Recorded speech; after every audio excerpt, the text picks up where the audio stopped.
Tuesday for us, man. What's going on? Well, happy birthday, man. Oh, thank you, man. For those of y'all watching today, is Will's birthday. Make sure y'all drop some comments. Hit him up on social media wherever you can find him. I know he probably doesn't look a day older than 21, but make sure you tell him happy 35th, man. It's a celebration here on this Tuesday, man. How you feel today? Pretty good, actually. People have been telling me this is where it's supposed to start to hurt. I haven't seen or felt anything about that as of yet, so we will soon see, I guess. And double checking, we are live here on YouTube this time, so we're actually doing good there. We're also wearing some of our own show swag. We got merch. Hit us up, indazonenetwork.com. Sweatshirts, we got sock hats, very good on this nice. Boy, once we leave here, it's going to be in the 30s, isn't it? Once we walk out that door. For those of y'all who are not in St. Louis and might be in somewhere a little bit warmer, I am jealous, but at the same time, you know, this is what we deal with. We're in the trenches right now. It's cold, baby. Yeah, it's cold and stuff, and we're also live on Facebook on Tweezy's channel right now. I'm going to be sharing there. How about you start what's going on here for our first part of what we will call upset week. I mean, it was a big week for underdogs. So I know I talk a lot to my betting friends out there. If you are a person who gambles and you typically are somebody who likes taking underdogs, you probably made yourself a good amount of money this weekend. Not only in the NFL, but we'll talk about some underdogs that went kind of crazy in the NCAA as well. But NFL first. I guess I won't start with too much of an underdog, but the biggest game of the week that we were kind of looking forward to going into Sunday, Buffalo Bills, Kansas City Chiefs. At this point, man, can we get this like every other week? I feel like every time we get Chiefs and Bills, it's a must-see game. It's always living up to the hype. This one was no different. Bills win this one 24-20 in Kansas City. First words for me, Josh Allen kind of put his stamp on, like, his name in the hat for the MVP race with this one. 361 total yards, 329 in the air, 32 on the ground, 3 touchdowns. Literally doing it all for the Bills, man. And as you can see, they were definitely up to the challenge on defense as well. Mahomes with the interception to end the game, or throws the interception to end the game. They had the pass rush going and getting after Mahomes a little bit in that one. Bills are kind of hitting on all cylinders right now going into their bye week after that win. I think it's Josh Allen's MVP to lose. Or do you agree with it? I agree with that. Josh Allen's number one. Definitely, here's one person that's definitely out of it because people thought Russell Wilson would be part of it. Look. We'll get to that a little. Yeah, we'll get to him in just a second. But I think Josh Allen is really just kind of I won't say putting that team on his back because Stephon Diggs was definitely carrying his weight out there, 148 yards in the TD on Sunday. Again, the defense definitely held their own, holding that Chiefs team to 20 points. Pretty clear that the Bills are probably the best team in the AFC, if not the best team in football. I know there's probably going to be some people, Eagles fans, yelling at me, and even some other teams in the NFC East right now that we'll get to a little bit later also. But I think just start to finish, everything that we've seen so far from Buffalo, both sides of the ball, how they just go, the mentality that they go into every game with. Outside of that Dolphins game, man, really they've been pretty dominant just about every step of the way this year. So Bills would be my team, or my pick, I should say, to win the AFC right now. Hell of a performance on Sunday. The Chiefs, I'm not really worried about. It's one of those games where somebody's got to lose, obviously, and you know they had the ball with the game on the line last minute of the game. They just didn't make it happen this time. So I don't think this is necessarily a negative outlook on the Chiefs or, you know, any kind of referendum on how their season is going to go. But I do think the Bills are in the driver's seat right now in the AFC. Yeah, and welcome Jason Armstrong and Anton Larry to the show. Thank you for watching. Yeah. So, Bills and Chiefs was definitely the game of the week. And, Bills is right now like they were last year because even in the commentary afterwards, it's like the thing all over again. Remember, the Rams had to beat the Niners in order to win. Yep. This is the same thing with the Bills defeating the Chiefs. Yeah. And not to cut you off right here, but there's one kind of comparison that I heard recently, which it's a little different because obviously Patrick Mahomes hasn't won multiple championships yet, but it's kind of in that same spot we were in with Peyton Manning and Tom Brady in like the mid-2000s, where Tom Brady right now. we'll get to him later too, ladies and gentlemen, but it's kind of that point where we know that these are kind of clearly the two best guys, and they've got to go through each other in some way, so we're just always tuned in, must-see TV anytime they get to match up against each other. So definitely looking forward to how this continues to play out in terms of that matchup over the years to come. But in terms of this season, I think you definitely got to put the Bills as far as front runner in the AFC, definitely got to put them at the top of the list with the Chiefs being a close second based on what we just saw. Now, we mentioned Russell Wilson. He was in our game last night. He was unfortunately one of the underdogs that did not win this week. 19-16 loss, which ended up being a pretty ugly game on Monday Night Football, man. I got to say, I don't really got to see the Broncos on national TV too much longer. Especially when this type of game goes into overtime. And ever since the Colts and Texans got that tie in week 1, everyone's been drained for that because there's a chance that could happen again. And now we've seen the Broncos play back-to-back overtime games, losing both of them, of course. Russell Wilson, second half of last night, 3-4-11 for 15 yards. I'm just gonna sit there right there. I don't even really know what else to say about that. Didn't Judy just barely break 50 yards receiving? Barely broke 50 yards receiving. Cortland Sutton just non-existent. The whole Broncos offense non-existent. You got Melvin Gordon on the sideline upset because he's not getting in the game. Didn't play the entire second half thanks to Latavius Murray kind of taking over the backfield for them last night. And then also, fun note for this game, Justin Herbert last night set the NFL record, 57 pass attempts without a passing touchdown. Lets you know what kind of game we were in for last night. And also, too, about the game, too, if people saw the Saints, there were a lot of empty seats in that stadium. A lot of empty seats and a lot of pass interference, man. It was a lot of a lot of penalties getting these teams up and down the field, and then, of course, leading to a lot of field goals, which shout out to Dustin Hopkins, man. He's the kicker for the Chargers. Oh, wow. Man went 4 for 4.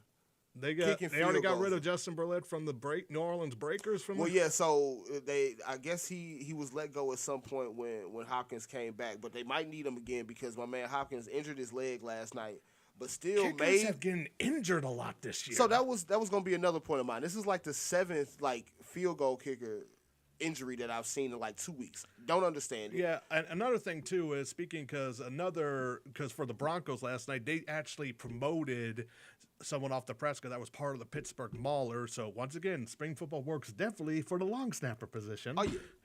So and they got able. It's like.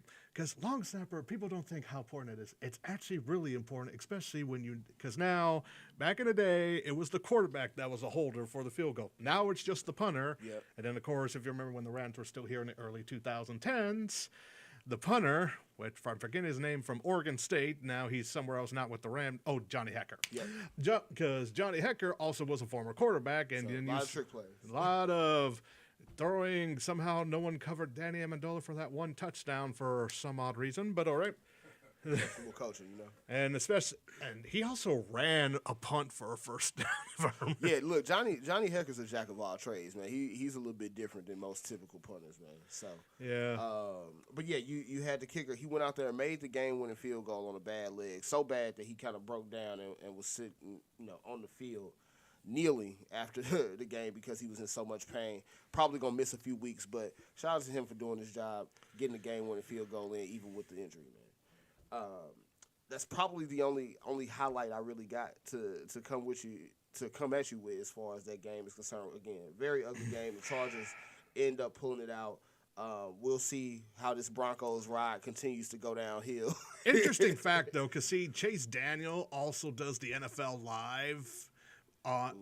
And so here's the thing. He actually still did it after the game was done, put on his street clothes and walked because the NFL Live show is just across the street from SoFi Stadium. And he was just wearing it. It's like, hey, you're already getting a lot more money from just being a backup, and you're getting some money being an analyst. Chase Daniel is the American dream. My man ain't had to really work a hard day in a while, and still out here collecting checks, man. Well, he's the one that definitely he's the one quarterback, like, yeah, I could see that. Blaine Gabbert, not that was a quarterback, unfortunately. Even though he's a local guy, sorry. No. Sorry, Blaine. Now, back to some good football. We had Sunday night football. Eagles staying unbeaten, winning Sunday night football matchup against the Cowboys 26-17. Defense came up big for them in that one. 3 interceptions off of backup Cooper Rush. Emphasis on the backup because, of course, Dak Prescott will be back here apparently in Week 7. So you can kind of, I guess, kill the Cooper Rush taking over for Dak talk for now. Philly, of course, going to 6-0. They got a bye week coming up this week. How long do we think they can go without a loss? For Philly, because here's the thing, interesting part. To only have one unbeaten team right now is just so weird. It's a little weird. Like, it's either parody or just bad play.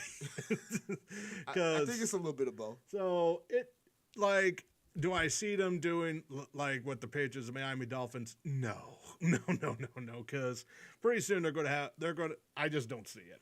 Now, I will, just as a slight caveat to that, their next 5 games, home against the Steelers, away game against the Texans, okay, home game against the Commanders, away game against the Colts, home game for the Packers. Well, I guess that's the 5, and then the toughest game after that would be away game at the Giants. Yeah, the 6th game there, that's the tough one.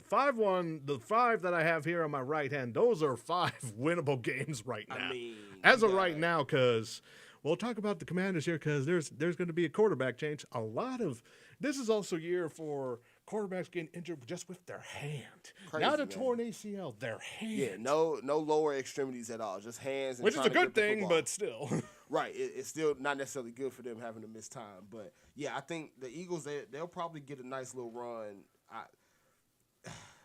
I don't want to, say it's going to be a cakewalk in any game because, of course, any given Sunday, anything can happen in the NFL. I know, because here's the thing, too. That game is a lot closer than it was because Cowboys didn't have anything in the first half. Well, yeah, that's what I was going to say. The Cowboys actually made it a game. It was 20-3 at halftime. The Cowboys kind of found their stride a little bit on offense, got it to 20-17, and then sure enough, lost 26-17. Now, if you Dallas, though, as much as that loss stings a little bit, you're still 4-2 in basically what is the equivalent of 6 full games without Dak, even though he played in the Sunday night game and got injured. Here's the thing. Dallas right now, even though, let's just say for giggles, Philadelphia wins the division. Dallas still has a very good chance in the wild card. Oh yeah, because they also got a couple cupcakes here on the horizon. They got the Lions and Bears the next 2 weeks. They also have games against the Texans, Jaguars, Titans, and Commanders remaining. So we'll see. They'll probably be pretty much any other division team against an AFC South team right now is pretty much. Just give them a win. Just give them a win. It's just that the Colts are bad. The Texans. They fired an executive already, and honestly, I wouldn't fire Lovie Smith because even though he just got retained just a little while ago, it's yeah. I think they kind of hired Lovie with the idea that we just gonna kind of have him be our filler guy until we feel like the rebuild is on the upswing. Which feel about that? Do you think Mills is their quarterback? I don't think so. I think running back. I think they're fine. I think especially this year with the type of pick that they're probably going to have, which will probably be top 3, top 5, and the caliber of quarterbacks that are supposedly going to be available in this draft. You think about Bryce Young at Alabama, you think about C.J. Stroud at Ohio State. They're probably going to take a quarterback in the draft. I would hope so. Just saying, because of the trend, choose the guy from Alabama over Ohio State. Ohio State has a bad track record when it comes to quarterbacks in the first round. Just FYI. For those in the Texans organization listening, please take heed. Now, back to I guess what is now going to be considered the dominant NFC East. The Giants of New York. Just call the NFC Beast right now. Come on. We got to do something. We got to give them some type of nickname or something. It used to be the NFC Least like a while ago. Well, really up until a couple years ago. Like the thing is, though, it's a beast because it's 3/4 of the team. Now, the one team we'll probably talk it a little bit is having problems, and we'll put a little bit of what we found out with the NFL meetings today. Yeah. So just know when we get to the Commanders, we're gonna talk a lot about them, and it's not gonna be all on the field. There is one positive in a local element, but that's about it. Right. So you got the Giants, man. Home win, big home win, come from behind win against the Baltimore Ravens. They go to 5-1 this week. Another blown lead for the Ravens. It's gotta hurt. And Lamar Jackson kind of commented on it at the end of the game, just saying that, tough to take the losses that they're taking right now. Just, again, they're having leads in all these games. They were up 10 into the fourth quarter. Of course, the Giants, two late touchdowns to come back and win that one 24-20. A little bit of a revenge game for those of y'all who don't know. Former Ravens defensive coordinator Wick Martindale is now the defensive coordinator for the New York Giants, and he took a lot. They gave him a lot of blame and all that. Yeah, they gave him a lot of shit on the way out. Let's go what it is. They didn't really do him any favors in how they portrayed that exit for him. So of course, late in the game, Baltimore has the ball, trying to go down and score to take the lead, and of course they forced a fumble on Lamar Jackson to kind of close the game and seal the deal on that one. So Giants now 5-1. Ravens drop now to 3-3 with a game against Cleveland next week in the division. And see, the Ravens, they're a good team, but it's like the last few games, I'm watching the same thing. They start doing good all of a sudden, then a countless mistake, and they're done. Well, and my confusion, I guess, comes from this is a team that we know wants to run the ball. Yeah. You would think that with the lead, that plays right into the game plan that they have, and apparently, no, it doesn't. No bearing on that. And another thing, too, is like you have good running backs. Dobbins probably just needs another week or two to heal up and just let Kenyon Drake just run over the place. Oh, yeah. Kenyon Drake had himself a hell of a game on Sunday, too, with Dobbins kind of having to be sidelined. I know they said his knee tightened up a little bit mid-game, so we'll see if he plays at all. I'll probably have him on my bench in my fantasy. Yeah. Glad I traded him away in the league that I had him in. So he's my flex, so it's not that big of a deal. Oh, yeah. Replaceable, man. So now on to the other New York football team. The shot. Oh, wait a minute. Which? Oh, yeah, the Jets. Yeah, so talk about upsets. This is probably the second biggest upset of the weekend. They go into Lambeau, win 27-10 against the Packers. I got to say, I'm impressed with the Jets, man. They got a lot of young guys on that team. Quentin Williams doing this thing on the defensive line. Sauce Gardner, which if you have not watched a New York Jets game yet, Sauce Gardner is basically doing his best Darrelle Revis impersonation right now and just kind of creating a little bit of an island on one side of the field. Yeah. So far this season, in man coverage for Sauce Gardner, 36 snaps. He's only been targeted 6 times. He's only allowed 1 catch for 6 yards. It's lockdown corner if I've ever seen one. I'm kind of wondering if the bad play from the Packers is wearing those terrible alternate uniforms. Yeah, they got to give up the alternate. Was that still the one with the golden circle with the numbers on it? No, so it wasn't the navy blue ones. They kind of went to the green. Because it looked like that to me from afar. Yeah, either way, they just go ahead and give those just stick with the green and gold. I actually went to Lambeau in mid-90s in the summer for a vacation and went down there. Stick with what works. Yeah, stick with the usual, man. You ain't got to keep. Packers is probably the only. Well, I would have said the old Los Angeles Rams colors, though they changed that weird. I don't like even though they're no longer here. It's just that I never liked the new helmet logo. It just doesn't look right to me. Nah, they could have went back to the throwbacks. Yeah. But yeah, so I definitely like what I see out of the Jets right now. Again, young team kind of finding their stride. Also, Breece Hall, the rookie running back, 116 yards and a touchdown on the ground. So they've definitely hit on all of these draft picks recently. Big shout out to the front office there for the Jets. Now, on the other side of this, I think the Packers are in trouble.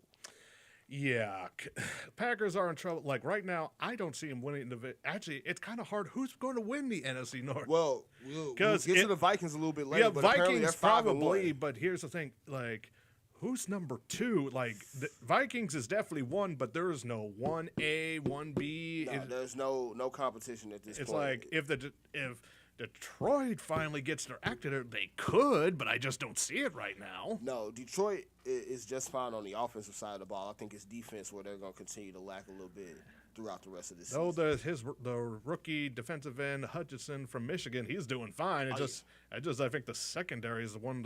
Isn't that the biggest problem, or is it the mid? Well, so I think it's really mainly the secondary. You can pass all day long, and to be honest, you can kind of run all day long on the lines as well. But I'm trying to remember, they'll have some things to figure out. So I'm trying to remember who's the number 1 cornerback ranked on all the draft boards right now. I'm assuming it's probably someone in the SEC is my guess.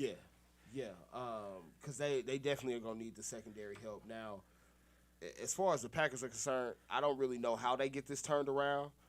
They lost Randall Cobb to an injury this year for the next few, I guess, 2 to 4 weeks is what they're saying. They don't really have a receiver that they can count on getting open, when they really need it. The running backs are fine, but, it's hard to run the ball when everybody knows that you don't have receiving threats. So Lazard, I thought, actually had a good game, but is Cobb even doing anything? No, I mean, even when he's been on the field, he hasn't really done much. Christian Watson, who's a rookie that they drafted, really hasn't been able to stay on the field. Sammy Watkins has been on IR. Romeo Doubs is the other receiver that has kind of made a little bit of noise this year, but even for him, I think he only had like 24 or 23 receiving yards on Sunday. So, again, not what you want out of somebody that you expect to be at least a number 1 or number 2 receiver playing with Aaron Rodgers. So I think it's going to be tough for them moving forward to really, move the ball. Again, you put up 10 points. Not saying that just obviously they're not pushovers the way that they probably were in previous years, but to put up 10 points in a game at home, that's a little rough if you Green Bay. Yeah, and like I'm assuming, isn't this Rodgers last year? Or did he? Well, so he signed a contract extension, which is part of the reason why they didn't pay Devontae Adams. Now, you could make the argument that he might just decide to go ahead and hang it up, looking around and saying, okay, hey, I don't think he has that Jeopardy hosting job anymore. No, he's out for Jeopardy. He's out for Jeopardy, man. So, I don't know. You can see him retire, but at the same time, I think he's got paid. Now, again, if you're Green Bay, the whole move to draft Jordan Love didn't necessarily work out in your favor, which is why you had to extend Rodgers in the first place, because I think the ideal situation for them would have been draft Love whenever Rodgers' contract was up, just kind of let him walk out the door, pass the torch. But from what we saw from Jordan Love, he's not going to be the guy whenever Rodgers is done. So now you stuck in a situation where your number 1 quarterback is 40 years old. You don't know how long he's going to stick around. And to be quite honest, he hasn't been 100% Aaron Rodgers this year. Also, he just doesn't look good if you've seen pictures of well, the body language for him right now is just you could tell he's frustrated with the supporting cast. There was reports that came out today that they're definitely looking to make a trade for another receiver. Not necessarily sure who that receiver is going to be. Well, one receiver already got traded this week. But oh yeah, Mr. Throw him out the game himself. Yeah, we'll talk about that probably in a moment. I'm going to guess what was the number 1 upset of the game. Oh yeah, number 1 upset of the week, Pittsburgh Steelers. Man. I thought so. 20-18 win over Tom Brady and the Buccaneers. Kenny Pickett left this game with a concussion or in the concussion protocol. And I thought once they put Mitchell Trubisky in, I'm like, oh, okay, this is a wrap. Tampa's going to come back. And then sure enough, I look up, and Tampa doesn't come back. They get a touchdown late in the fourth quarter, and they can't get the 2-point conversion to tie the game. And then, of course, the Steelers are able to run out the clock from there. Tom Brady visibly upset with his offensive line on the sideline of that game. Not to mention, instead of being at the team's walkthrough this weekend, he was at Robert Kraft's wedding on Friday. So yeah, Tom Brady is having a kind of a, I don't know, maybe because if people don't remember, him and Giselle are kind of going through a divorce right now, and that can cause anyone any problems. Definitely up here. Little midlife crisis situation going on right now. He's 45. Yeah, so not I think I saw the tweet. It's like he doesn't really want to go on the field right now, but he also really doesn't want to go home. So he just got kind of stuck. So we'll see how that season plays out for Tom Brady. moving forward. But I think the Bucks, they also are kind of in that weird space with a lot of NFC teams, quite honestly, and we'll kind of talk about it after we recap some of these games. There's really not a clear favorite in the NFC right now. I guess the Eagles, but there's also some people that feel a little bit skeptical about whether or not they'll be able to keep that up. After the Eagles, though, like, every team pretty much has major question marks. The Vikings are barely winning these games. The Packers are in trouble, as we mentioned. The Rams are on, like, offensive lineman number 18. Even though they beat Carolina, it wasn't a very impressive 14-point win. Trust me. You got the Bucks going through their struggles. It's not. I mean, if there was any year for the Eagles to look at potentially going undefeated or just kind of cakewalking to an NFC championship, this is probably the year. And then if I don't know, from the looks of it, looks like maybe the AFC team's going to win the Super Bowl from. Oh yeah, like if I had to put my money on any after the Eagles, I think my next probably 3 or 4 picks to go to the Super Bowl would be AFC team. I think, and winning. That's the thing. Actually winning, because I think if you matched up the Eagles and Bills right now, I think the Bills win that game. Yeah. So, but things could change. Injuries, because like the Jets are, like you said, the Jets won. They're taking advantage of an banged up Dolphins team, and then Patriots somehow won too. Yeah, which technically counts as an upset from in terms of an odds standpoint. And they dominated the Browns, which we'll get to that game in a second as well. But the Steelers kind of, getting a feel-good win. I don't imagine too many more wins left on the schedule for them. But I guess a good win for Mike Tomlin to go ahead and take one to Tom Brady for all those losses the Patriots handed him over his tenure as the head coach of the Steelers. So, another upset, of course, NFC, again this time, Falcons winning 28-14 over the 49ers, which I don't know. Mariota played well. That's what's surprising. 3 passing. touchdowns? It was passing. His completion. For those of y'all who did not watch this game, he only threw 14 passes. But he did have 2 passing touchdowns, ran for another touchdown. But the thing was, he only miss like 1 or 2 passes? Yeah, I think he was 12 or 14 or 13 or 14. Like, he was surgical. That's rare for him. Yeah. Him. Yeah, it's just, I guess, Arthur Smith is the Mariota whisperer at this point. Even Kyle Pitts caught a touchdown this week. So for those of y'all who drafted Kyle Pitts in your fantasy league and were pretty disappointed with what he was doing, he actually came through for y'all this week. So for once. I know, right? One time only. But turnovers really the story for the 49ers. I know running back Jeff Wilson had a fumble. Jimmy Garoppolo threw 2 interceptions. So definitely one of those things where, kind of shooting yourself in the foot a little bit if you're the 49ers. And, for them, hopefully that's not indicative of how the rest of the season is going to go. But probably don't feel great about going on the road and losing that one to the Falcons, who, everybody believes is probably going to be one of the worst teams in the league once the year is all said and done. So we mentioned Patriots here a second ago as well. They get a pretty impressive win, 38-15 over the Browns. Bill Belichick ties George Halas for the most wins all time at 324. Do you think that he was still mad because he got fired from I wholeheartedly believe that. Now, wholeheartedly. I'm trying to remember, was this at Gillette or was this at the Browns? No, this was in Cleveland. I hate that dang elf in the mid. I'm sorry. I don't know why they did with the elf. Was that something throwback or? Well, it's not even really a throwback. I thought it was supposed to be a dog. So, they have the dogs for the Browns. They had the elf, which is kind of like their mascot now, which I don't get the purpose of an elf outside of, like, Christmas time. Maybe I'm just a little ignorant in that way. Maybe y'all can explain that to me at home. I don't know. But it does make sense for the Browns culture as well. Like, I don't recall any, like, I don't know, like, I'll put a hockey example because there's, like, some type of troll thing, and they were trying to do that for their hockey for the Kraken mascot, and it just fell. Yeah, I don't know how much Cleveland. And his name is Brownie too. Yeah, not. For some reason, when it comes to creative, they try to think, this will just land like try to be so smart and everything. When actually being kind of simple is probably the best idea. Probably a much better route, man. So the Browns, their bad karma just continue to pile up. Oh yeah, then we'll see. Because believe it or not, Deshaun Watson's back in the facility right now. I mean, funny enough, if the original suspension would have held for him, this would have been the last game missed for him.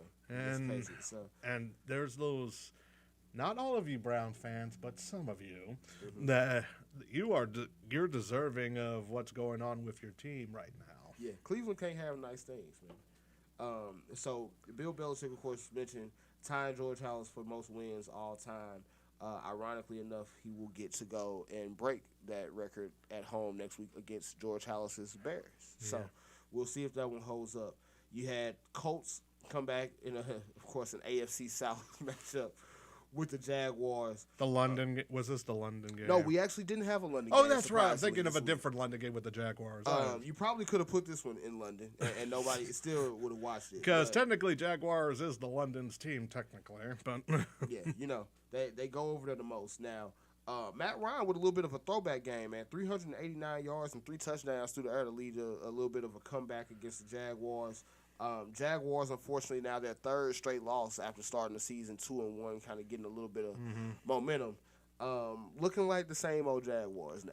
Yeah, just this time they don't really have the outside thing of Urban Meyer last year to blame. Yeah, that was a little bit of a yeah, crazy, they're crazy just situation. not doing well. Like, it's just hard because it's only a few years from Saxonville, and now they just. Yeah, they were kind of riding high, and then they got all that talent about the building, and then now, still in the midst of that rebuild. But I like Travis Etienne. I'm keeping my eye on him. He's been doing some good things here the last few weeks. I think he had 10 carries for 86 yards. This weekend is kind of starting to take that running back job from James Robinson. And so that's something that I'll keep my eye on for the Jaguars, but may not be able to pencil them in as AFC champs or AFC South champs, I'm sorry, the way we thought we might be able to a few weeks ago. So going to New Orleans now, Bengals went into New Orleans, won 30-26 in a game that the Saints actually had the lead most of the game. But Jamar Chase doing Jamar Chase things, a couple late touchdowns there, one late in the third quarter, and then a 60-yard catch and run that he had late in the fourth quarter to go ahead and seal that game. Joe Burrow, 300 yards and 3 touchdowns. Saints, I mean, only so much they can do. I feel like half of their roster is injured at this point. At least half of their offense is. I don't think Jameis came in, or did it? If he did. No Jameis, which there's some talks that Andy Dalton might be the full-time starter even when Jameis comes back from his injuries. Oh, no Taysom Hill. We'll what see. A Yeah, shame. They gave him that 4-year, $140 million contract, and of course, it wasn't really that. He's basically a tight end now. Yeah, and they can't release him because they're going to get a huge cap hit too. That's the problem. It's a lot of fake money involved in that $140 million for him, which is why they don't have him as their starting quarterback. So they are going to be on a short week this week, with the injuries that they have. So quick turnaround for them going on Thursday Night Football this week, which we'll probably touch on before the end of the show. Alvin Kamara kind of looked like he was back to his old self, 99 yards on the ground. But outside of that, not a lot to look forward to if you're a Saints fan. Yeah, getting close to his court date, too. Yeah, he'll be appearing for that one in February. So we'll see how that goes and if that leads to a suspension for him down the road here going into next season. So we mentioned the Vikings a little bit earlier in the show as well. 5-1. Dalvin Cook had a game. Yeah, 77 yards and a touchdown for him. They are now, of course, in a pretty secure lead of the NFC North, given everything that's going on with the Packers, Bears, and Lions right now. I just don't believe in it. I don't. As much as I want to give them credit for the 5-1, you can believe what the Philadelphia Eagles are doing. It's the Giants. It's hard to believe, but you can kind of see it. And then when it comes to the Vikings, it's like, I just don't know. Yeah, so I just don't know. They won 23-17 week 1, lost 23-7 week 1, lost 24-7 in week 2. They've won all 4 games since then, but they have only won those games by 1 score each time. And also, one thing about the Vikings, Thielen is not really much of a factor anymore. No, he caught a touchdown on Sunday, but from a yard standpoint, really not the receiver that he was or the favorite target of Kirk Cousins that he used to be. Now, of course, you can probably, attribute some of that to having Justin Jefferson on the opposite side of him, but well, yeah, but you would think that, like, okay, let's cover Justin Jefferson here, and then Thielen gets open. There you go. Nope, that's not working. And also, this is a game where Kirk Cousins, while he threw 2 touchdowns, only threw for 175 yards, and 107 of those yards were Justin Jefferson's. So, not very pass heavy in the way that people probably thought just gave it a cook. Oh yeah, for sure. Yeah, well, and even then, I guess not a whole lot of run plays. There are only 13 carries for Dalvin Cook. But again, able to get 77 yards and a touchdown on that. Miami's still a little banged up. That's an understatement. Understatement, right? Unfortunately for them, this is their 3rd straight loss after that 3-0 start that they were on. And I know, everybody was kind of riding that Dolphins wave a little bit after those 3 games. And I guess ever since that Thursday night football and, the Tua situation, it's been kind of downhill. I don't know, either Tua's going to start or is the week after. Yeah, so I think from a lot of what I've seen so far, he was questionable this week. They're going to hold him out. The thought is that he should be ready for Sunday night football against the Pittsburgh Steelers next week. So that might be the right game to do it. Yeah, we'll see. Now, if they are able to kind of get after him the same way they were getting after Tom Brady a little bit this week, it might be a different story. Which there's another angle to that game that I want to touch on a little bit later in the show as well. But I think the Dolphins kind of coming back to earth a little bit, kind of looking a little bit more like the team that people may have thought that they were coming into the season. So we'll see if they can turn it around. Now, we also mentioned the Rams 24-10 win over the Panthers. Again, not very impressive. Wilkes I thought did fine for being the first week of an interim coach. Of course. P.J. Walker was starting, but he did get injured. Yeah, got injured, I think, was 10 of 16 for 60 yards before he left. Yeah. So, not a crazy day for him, but at least showing that he can throw it around a little bit at the NFL level. Yeah, he's doing fine. It's just that everything else is just crap. I mean, it's crazy in Carolina because right now. Wilkes is holding on what's left over of Matt Rule. And once again, Matt Rule is gaining $840,000 this month and the month after for the next 2 years. And living a good life. Yeah, I'm curious what the state tax rate is for Carolina. And the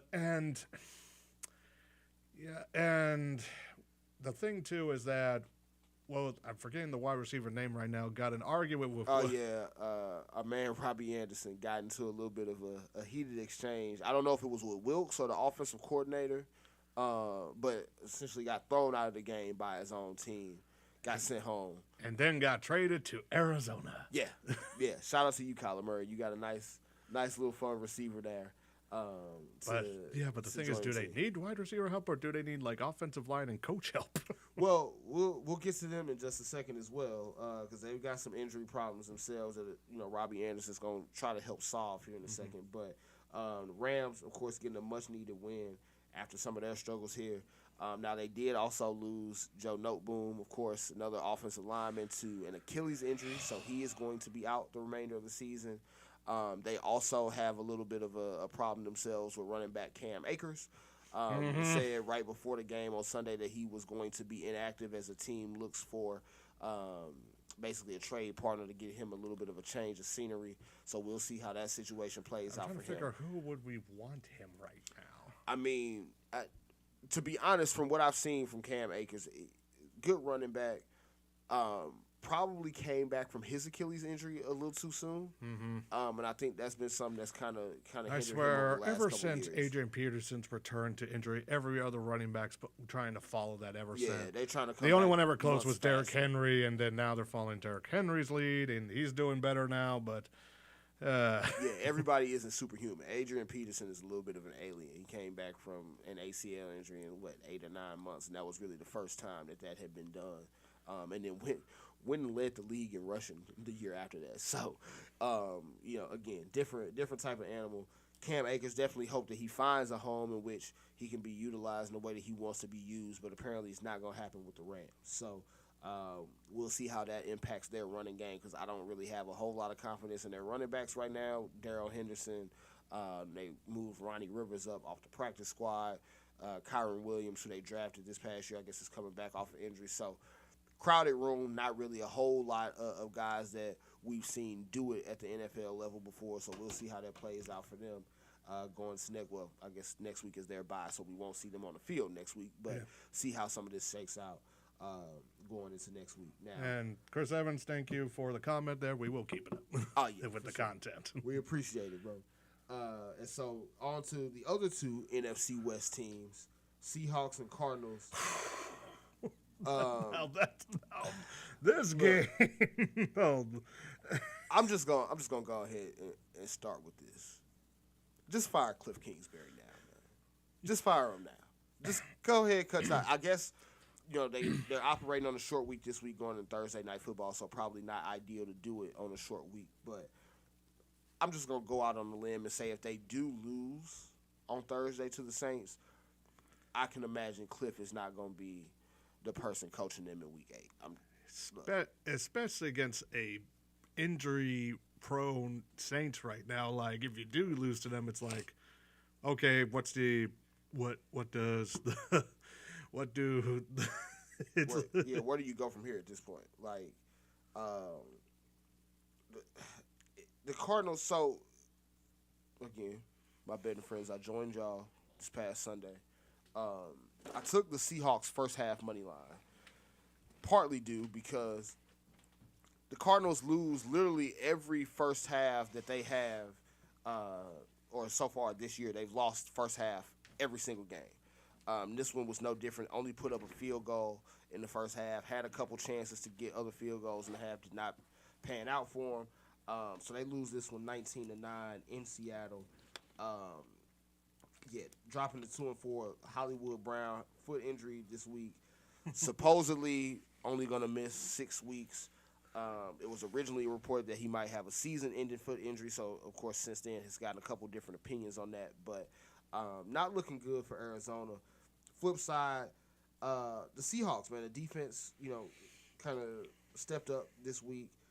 Geno Smith still doing Geno Smith things, apparently. Yeah, he's been the most consistent quarterback in the whole league besides the Bills quarterback with Josh. Besides Josh Allen and Patrick Mahomes, man, Geno Smith has basically been the most consistent quarterback in football. We'll just say the most, as we put, the most consistent NFC quarterback. Well, yeah, for sure. Definitely the most consistent NFC quarterback now. Interested to see how this season plays out for Seattle, man, because I know everybody's kind of, joking a little bit about this being better for them now that they've traded Russell Wilson, gotten all that stuff back from the Broncos. Yeah, and the new Broncos owners are not happy. Oh no! Now if you're Seattle, you're definitely happy with how that turned out. I'm pretty sure Pete Carroll is doing a lot of backflips even at his old age. Does Russell Wilson seem right to you? Well, so apparently he's dealing with, I think, a shoulder injury and then also now I guess it was a finger injury of some sort last night. But it's also some of the his weird the way he's acting. Look, I haven't heard anything that him and Sierra are having problems. So apparently he's not having no problems at home. But I don't know, man. Russ just might be cooked. It might just the whole Broncos country think it's not working. Yeah, he got retired or let's ride, man. Because I'm pretty sure they don't want to ride on that horse any longer. Not want to ride on that horse any longer. Though, to be frank, none of the horse mascot teams are doing well this year. Yeah, when you put it like that, it's looking pretty bad for all of them. So we'll see, again, if the Seahawks can keep this up in the post-Russell Wilson era. And then, of course, last NFL game that we want to hit on for Week 6. You got last week's Tank Bowl on Thursday Night Football. Washington Commanders. And we were right about this one too, dear Lord. Oh, my gosh. So, not only were we right, we were so right that they did not score a touchdown in this game until the third quarter. It also didn't help, the helmets look good on Chicago. Those orange ones, the jerseys, though, did not look good. And some of the play calling, heck, one of their fans, I'm a pro wrestling fan, and Seth frickin' Rollins, the current United States champion, was there with his husband Becky Lynch, and I was actually making fun of a fellow Bill, said, "You need the the visionary to run your plays, right?" Yeah, you need something because this is not it. So, 12-7 was the outcome there. Washington almost gave this game up late. They had, I guess, 4th down. They decided to kick a field goal to try to go up 8. Missed that field goal and gave the Bears back the ball with a short field. Of course, Bears did not get a chance to score. But either way, Washington comes out with a win. Now, I guess bigger news coming out for these two teams afterwards. Carson Wentz now hurt with a ring finger. Apparently going to miss 4 to 6 weeks. That means Taylor Heineke, former St. Louis Battlehawks quarterback now, because remember, Taylor Heineke did get that close to that playoff victory against Tom Brady a few years back. Oh yeah, he was He right in the game, he, man. he has better. He has, like, if he hasn't aged a lot within the last few years, has a lot more mobility than Carson Wentz. Oh, but, yeah. But remember, whoever gets paid the most money usually gets the thing. That's how sports politics is, unfortunately. And especially, here's another thing too. Ron Rivera will probably be the first coach that fired that doesn't have a college background, because. And here's the thing: the Commanders' woes is not just on the field too. Because because since his last game, we'll have to talk about. Because see, folks, right now the owners' meeting is happening, and the owners only part starts tomorrow. And if you've been on social media lately, no, Dan Snyder is out there. Looks like Dan Snyder be out the door. Heck, even one owner of the Colts, Jim Irsay, even like there was something that like, oh, that we have to wait for we don't know, we have to wait for all this errors. Even Jim Irsay said like, that's not how we feel. It's like, because here's the thing too. There's one person that the owners want to be in their circle. They want Dan Snyder out because ever since Dan Snyder took control in '99, if I remember correctly, and ever since then, what has now? Remember, it was the Redskins at one point, then the Washington football team, now the Commanders, and now ever since then we have all this stuff. We have congressional hearings. We got all this stuff, and plus. Dan Snyder out here saying he's got dirt on the other owners. And let's not forget, too, because here's the thing, too, because of his problems, because also, too, congratulations for Nashville. Looks like you're keeping the Tennessee Titans in Nashville with a brand-new dome stadium. Good. Let's see how that goes overall. Yeah. Better make sure you read all that fine print, and we'll see if that vote goes through. It should. And then, also, sorry, Bills, apparently it's been delayed again for your deal, so we'll see what happens. Yeah, a lot of teams applying for new stadiums right now. Yeah, here's the thing too. Not this decade, but within the 2030s, a lot of those leases come up. Yeah, so we'll see if those. It'll be interesting to see too, because right at the end, the first one is the Jacksonville Jaguars, and I've talked there. Honestly, that's a team that probably will move where. That's the question. That could move to London, because I know Roger Goodell said, "Oh, we want to put 2 teams in London." Now it's like one team in Germany, one team is like. Question: is that all expansion, or are they going to just take a team there and then all that's because remember originally for LA they were going to put the Rams in first and put an expansion team. Then the whole thing with the Raiders and Chargers messed everything up. Yeah, because and if we're being honest, the Chargers could have stayed in San Diego. Here's the thing. The thing about the Chargers, they're not doing well. They are trying to put the front in. Like, I know there's been commercials, especially it's showing that the Hispanic community is into Chargers. No, that is the Raiders. I don't know why they're doing that. Because that would have been better off. I don't know. That seems like they're pulling a front with the thing. Like, we know what's going on here. Honestly, Chargers are probably because the whole thing with the Spanos family, if you know the whole deal with his Dean's sister right now, especially since they're supposed to be operating in the red in some places, and there was a thing with agreement with the folks if that certain, I don't know, it's either foundation or some other term, I can't remember, that they need to sell the team, and now there's a lot of infighting, and honestly, that's going to be sold. The question, most likely they're going to move. Like, I'm not going to put anything with the St. Louis thing because we have our own problems. Hell, we can't even decide what the heck we're doing with the dang money. Yeah, we can't even decide what to do with the settlement. So I don't know. I'll just say that San Diego. I don't know if you have you have to expand the whole Snapdragon if you want to get another NFL team. Well, I mean, I think it would be much easier for the Chargers to move from LA back to San Diego than to move to I'll just LA say to somewhere that else. I'll say this one possibility I have heard is Salt Lake City, but I don't know. It depends who owns it. Because see, right now, if this goes with the Commanders being for sale, what's the name of the Amazon owner again? Jeff Bezos. Jeff Bezos is going to buy that team, and also FYI, he might go 1 for 2 for disgraced owners and buying teams from disgraced owners here. We'll see with the Phoenix Suns there in a moment. So. Yeah. I imagine the Suns are probably going to sell for a pretty. I think about $5 billion, not $3 to $5 billion. Somewhere. Probably in that 4 to 5 range. And then the Washington Commanders. Because see, another thing that they probably wanted to sell the team because FedEx Field, since they're no longer the Coliseum, FedEx Field, that's the dump of the NFL. Well, and the crazy thing is they opened that stadium up initially at a 90,000 seat capacity.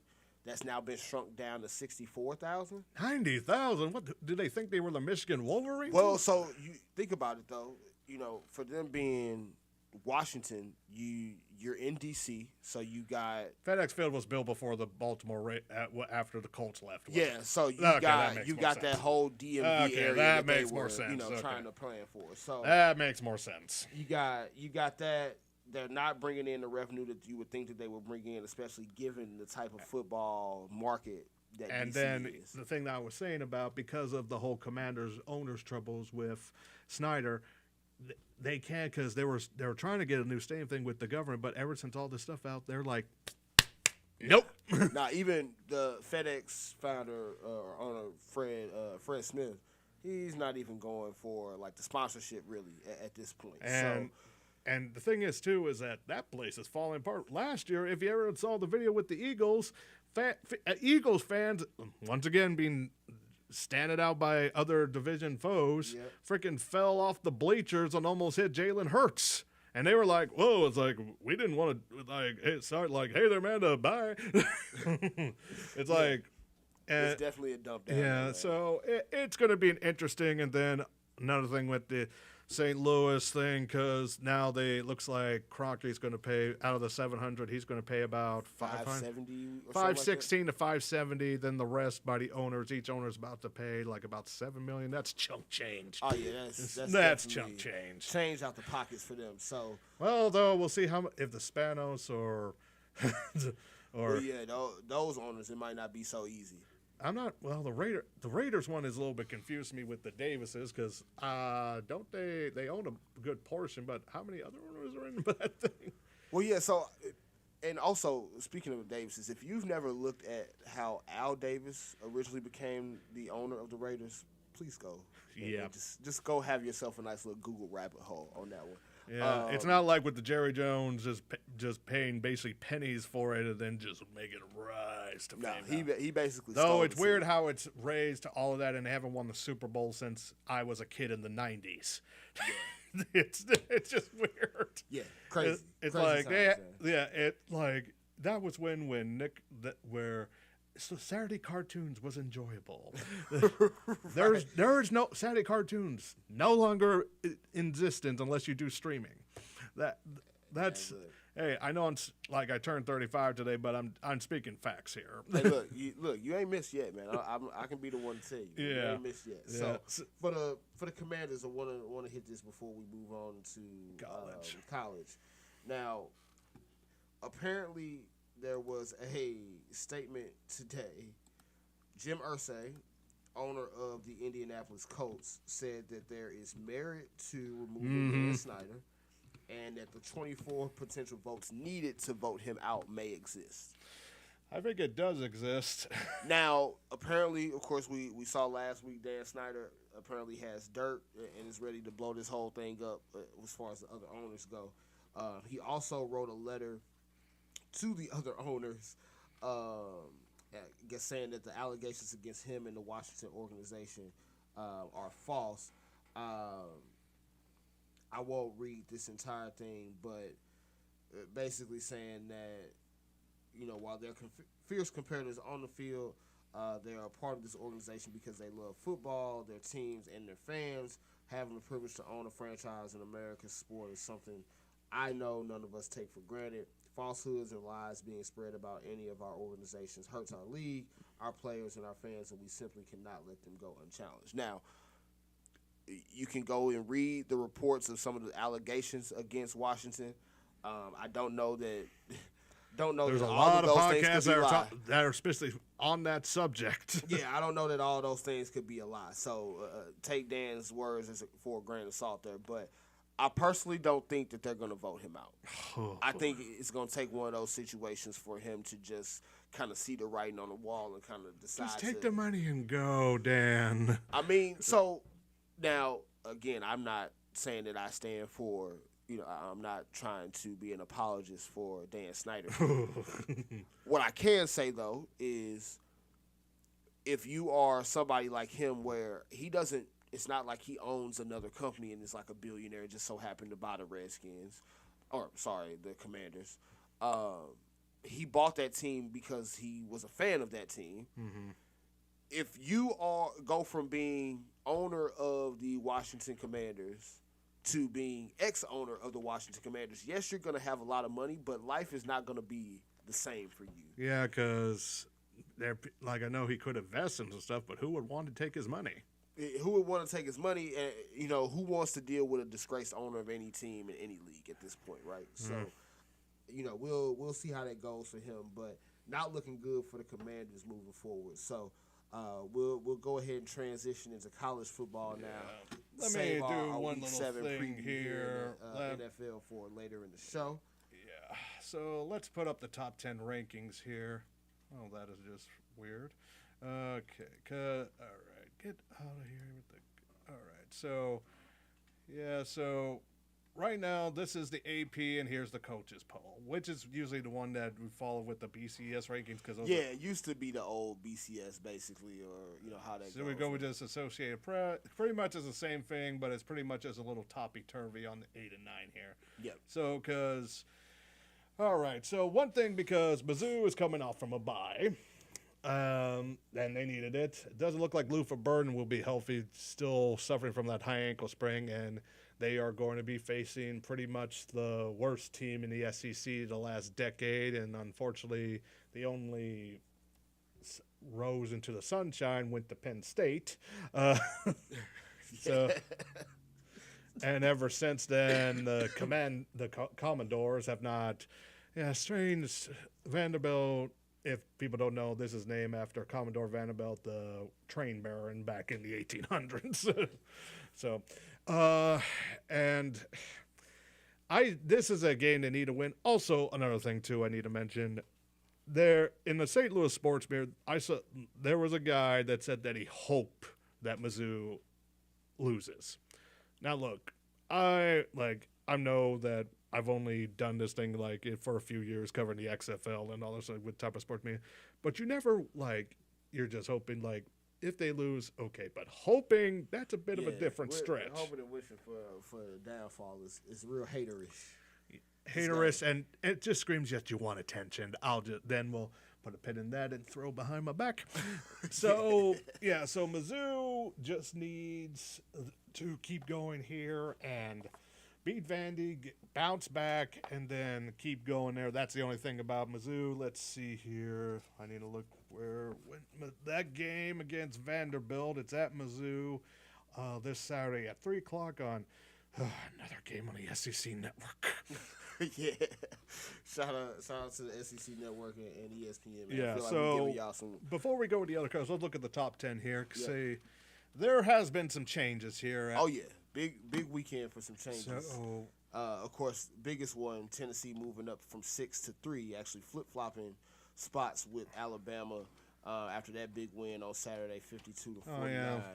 They're flip-flopping in Tennessee. Knoxville. Yeah. And I know some Bama fans are complaining about the officiating with that game. Hey, I'm going to say this to Alabama fans. Just as somebody who is not against Alabama nor roots for them, Alabama's got the benefit of the doubt on some questionable calls in the past, too. And Just here's the put thing. that out there. And here's things, Roll Tide people. You all have been spoiled for over a decade. Come on now. Now, it's also very, very ironic, very, very ironic that in the year where they decide to expand from 4 playoff teams to 6, Alabama takes their loss and they get to stay. That's this year? Yeah, they get to stay at 6. So we'll see how that plays out for the playoff. They got some more here because I think Alabama and Ole Miss still have to face. Yeah, I'm pretty sure they got a matchup upcoming here at some point before the season ends. But it was a hell of a win by Tennessee. Also, head coach Josh Heupel, I hope I'm pronouncing that right. Nice little $100,000 bonus for getting them bowl eligible now, Tennessee. And here's the thing, too, that remember, Tennessee was supposed to get some recruiting violations. Yeah, so way to go ahead and take care of business before any of those possible sanctions come if those violations are found to be true. Let's go through here. 1, Georgia, Ohio State, Tennessee, Michigan are flipped over between the AP and the coaches poll. Clemson 5, Alabama 6. Ole Miss at 7, TCU, that seems to be the only big jump from 13 for to the 8 Big from last 12. week. Yep. Then you got to flip with the Pac-12 of UCLA and Oregon. And within the SEC, here we go. Here, like Ole Miss, they were number 9. They beat Auburn 48-34. Vanderbilt, they got their butt whooped by Georgia 55. Was it 55 enough, or did they even score? I don't have a score for them. Maybe it is 55-0 in Georgia. Took a mean L in that one, man. Took a mean L in that one. So basically, because how Mizzou played against Georgia earlier, you should beat Vanderbilt this weekend at 3:00. Please beat Vanderbilt. Then, like you said, Alabama, Tennessee. High scoring for what you expect for SEC's known for defense usually. 52-49. I believe that 52 that Tennessee scored also might be the most points that Alabama's given up in the Saban era. Might be, actually. It makes sense. Then Arkansas faced independent BYU 52-35. Defense is struggling this year for the SEC.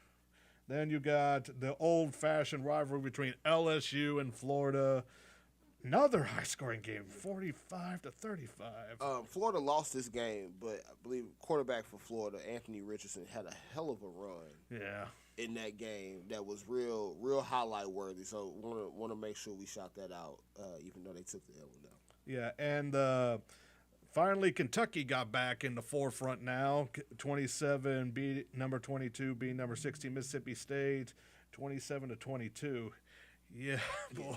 It was a tight one, but they were able to pull it out. So I know they happy to get back in the win column there. And there's a couple other upsets that happened outside of the SEC, but still in the top 25. Of course, we mentioned USC dropping from 7 to 12 because of their loss to Utah, 43-42. Utah always has the dang history of being the upset. Like usually, honestly, since now betting, you can bet on this now. Yep.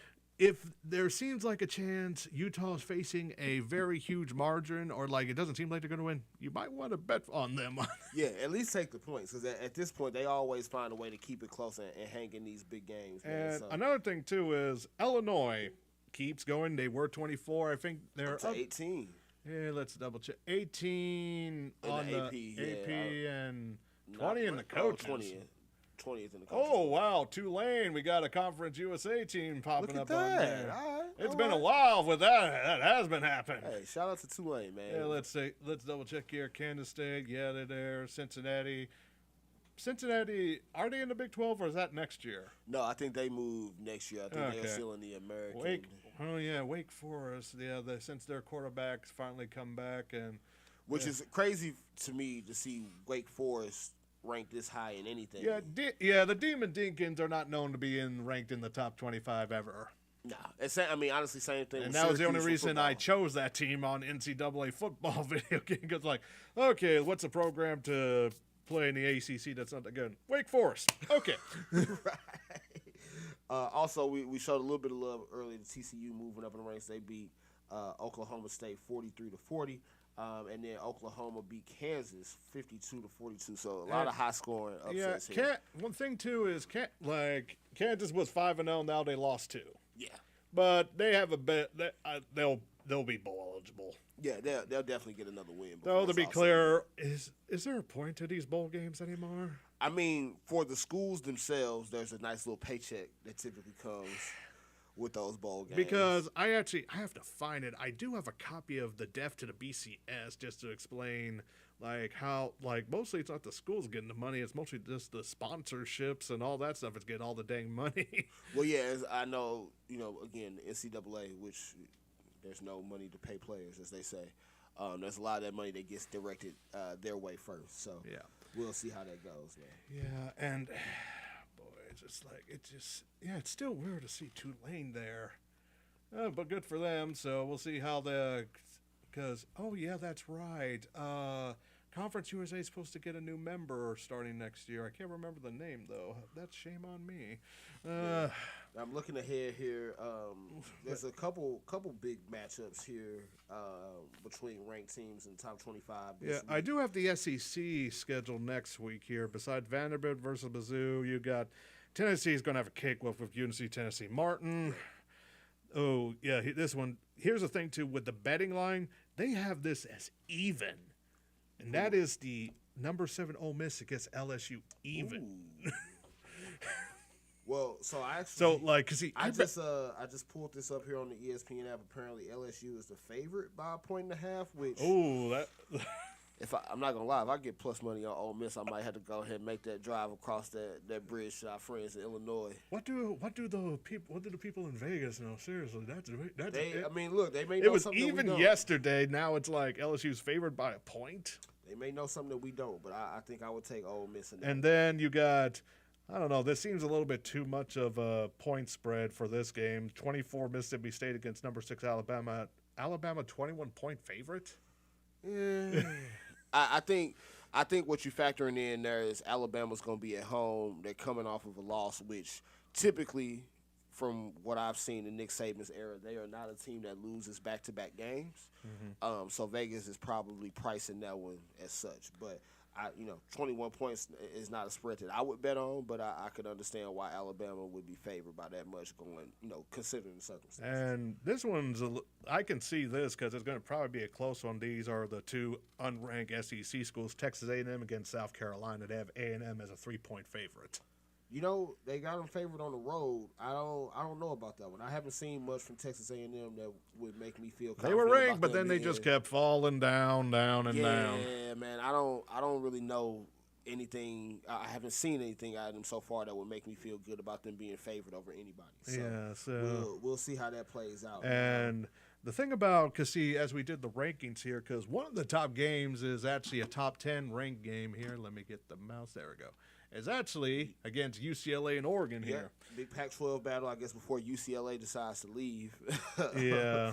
And Oregon, too. That's the thing. Well, yeah, that's the crazy part about it. And right now, it looks like they have Oregon as a 6-point favorite, unless that changed. Nope, I'm seeing the same thing now.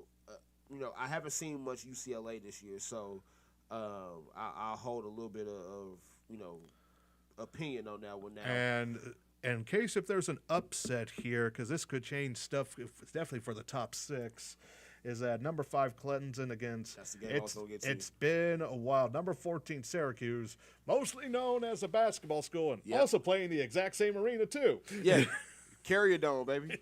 Yeah, one house fits all. I actually would like to go to both a football and a basketball game there, to be quite honest. Hey, you know what? You might be onto something with that one. Now, I'm seeing this as Clemson being favored by 13.5. Mm-hmm. Might want to take Syracuse on that one. Just saying. 2 undefeated teams. I don't feel good about having to lay 2 touchdowns on any team either way. So I would probably take the points if you're looking to wager on that one in any way. Yeah, and some other games here, mostly in the Big 12 matchups up here. Number 20 Texas against number 11 Oklahoma State. Yeah, you got Oklahoma State coming off of their first loss in that one. They have Texas is favored by what I had at the time, 4.5. Well, that's now I'm seeing 6 points for Texas, which Again, on the road, Texas has been playing well. I give them that. On the road, though, I don't know how I would feel about that one. That would probably be a stay away for me. Yeah. And then you got the darling right now, the Big 12 TCU against number 17 Kansas State. And I don't know, hopefully it's either 4.5 or 9.5 for TCU as the favorite. Probably 4.5. Right now I'm seeing 3.5. Yeah, that sounds about. As far as a spread on that one. Now, as far as TCU is hot, man, I can't really bet against them right now. Kansas State obviously playing well too, but I think TCU is on a little bit of a mission right now in the Big 12.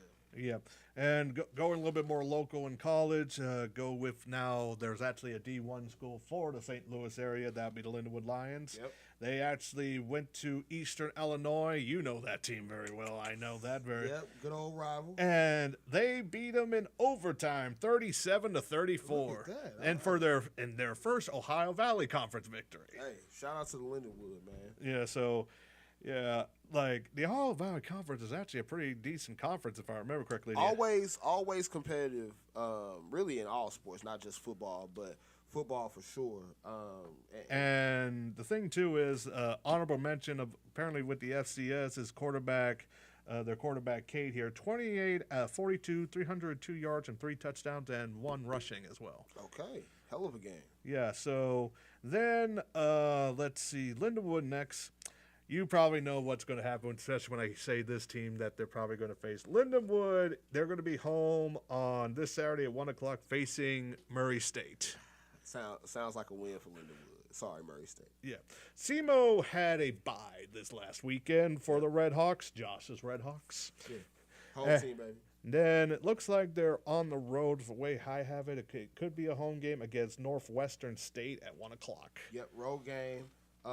Northwestern State doesn't really have that much great. This is an out-of-conference game, though. Northwestern State not in the Ohio Valley, but they're SEMO definitely looking to keep their winning ways going. From what I have, they only had 2 wins so far. So that's hopefully it's not a trap game for SEMO there. Let's hope not. They're on a little bit of a roll right now. And then Missouri State also had a bye, but I don't know.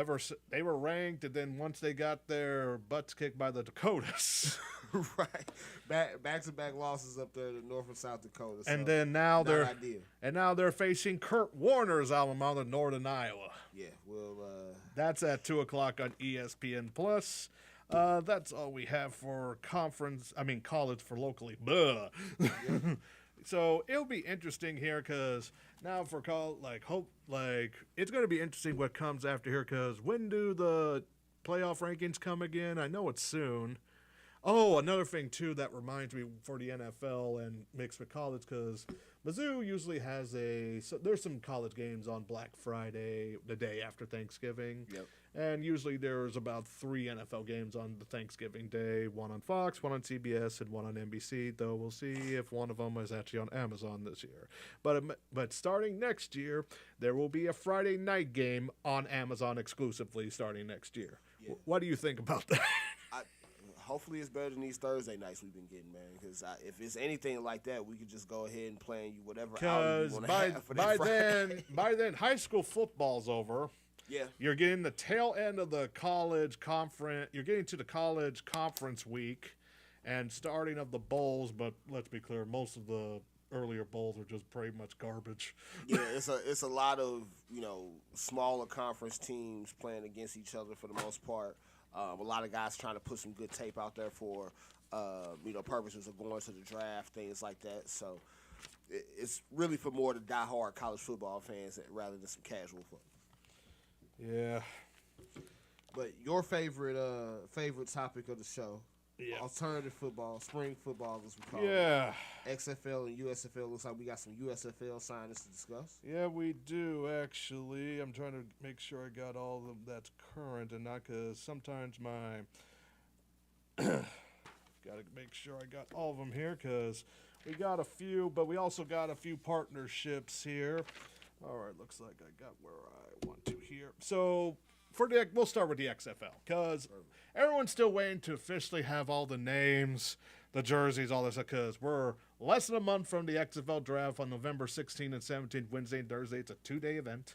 Yep. So, and I know some people are getting frustrated on, like, can we get this because people are worrying and stuff, and like, because I know people's like, how's it in St. Louis? Like, they were just saying some local sports media, but talk about it. Oh, there's been a lot more people that talk about it, but I am kind of concerned with the other markets, especially the new ones like Orlando, Vegas, since Vegas hasn't officially put where they're playing yet. And I think also, just as somebody who up until now hadn't followed the league quite as closely, I think one of those things, it's going to be kind of quiet for them. Obviously, they're going to make some noise around the draft, but I think for a league like the XFL, they're probably going to try to put a lot more emphasis on getting that communication and that fan build up. The big thing is right now, because Dwayne "The Rock" Johnson and Danny, they're doing a world tour, because guess what comes out this weekend? Black Adam. Yeah. And that's a movie that's been in development for, let me think here. A few years at this point. About 15 years, actually. Yeah, so definitely a lot of work that went in there. So, of course, a lot of that time and energy for The Rock being dedicated to the movie release. So yeah, and they're like, I think they're in London today, actually. Okay. So one of the big things was a partnership announcement for another type of alternative football that I like, and that's arena indoor football. There we go. It's fun. I recommend if you're able to go. It's fun, fast paced. I still wish St. Louis was a goddamn team. We had one with arena football back in the mid-'90s. Heck, even Kurt Warner was still with his arena days with the Iowa Bronstormers. Speaking of, so they have a partnership. It's basically like a pipeline thing. So basically they're going to have players for the XFL to look at, and right when the season goes, there's some leftover players like, well, do you guys want to play in the IFL to get some more work done, basically, and then those players from the XFL go to the IFL. Yep. And the thing, too, is the good thing about the Indoor Football League, it's very accessible. It's also cheap, too, for the market show that I'll explain here in a moment. And all their games are on YouTube. There we go. Easy access. And also, too, it's not all the teams playing the first weekend. The first game is on the night on Friday, March 17th, St. Patrick's Day. So probably a few inebriated folks. Yeah. So the thing about the IFL, because remember, since the Arena Football League, plus there's been a few teams, like, if you remember, also, if anyone still has a PlayStation 2 copy of the 2 Arena Football games, those are still some of the best football games if you ever did. See, man, of course, my PlayStation is long gone at this point. So. Oh, you could probably go to V-Stock in South County to get one. Make a note. Yeah, it's in South County Center. Well, I know they've got a couple other locations, but I'm going to that one specifically for the Arena Football. They still have some of the franchises that moved over from Arena Football League, because the main one was not very well run, and right when they ended, they only had about 4 or 5 teams.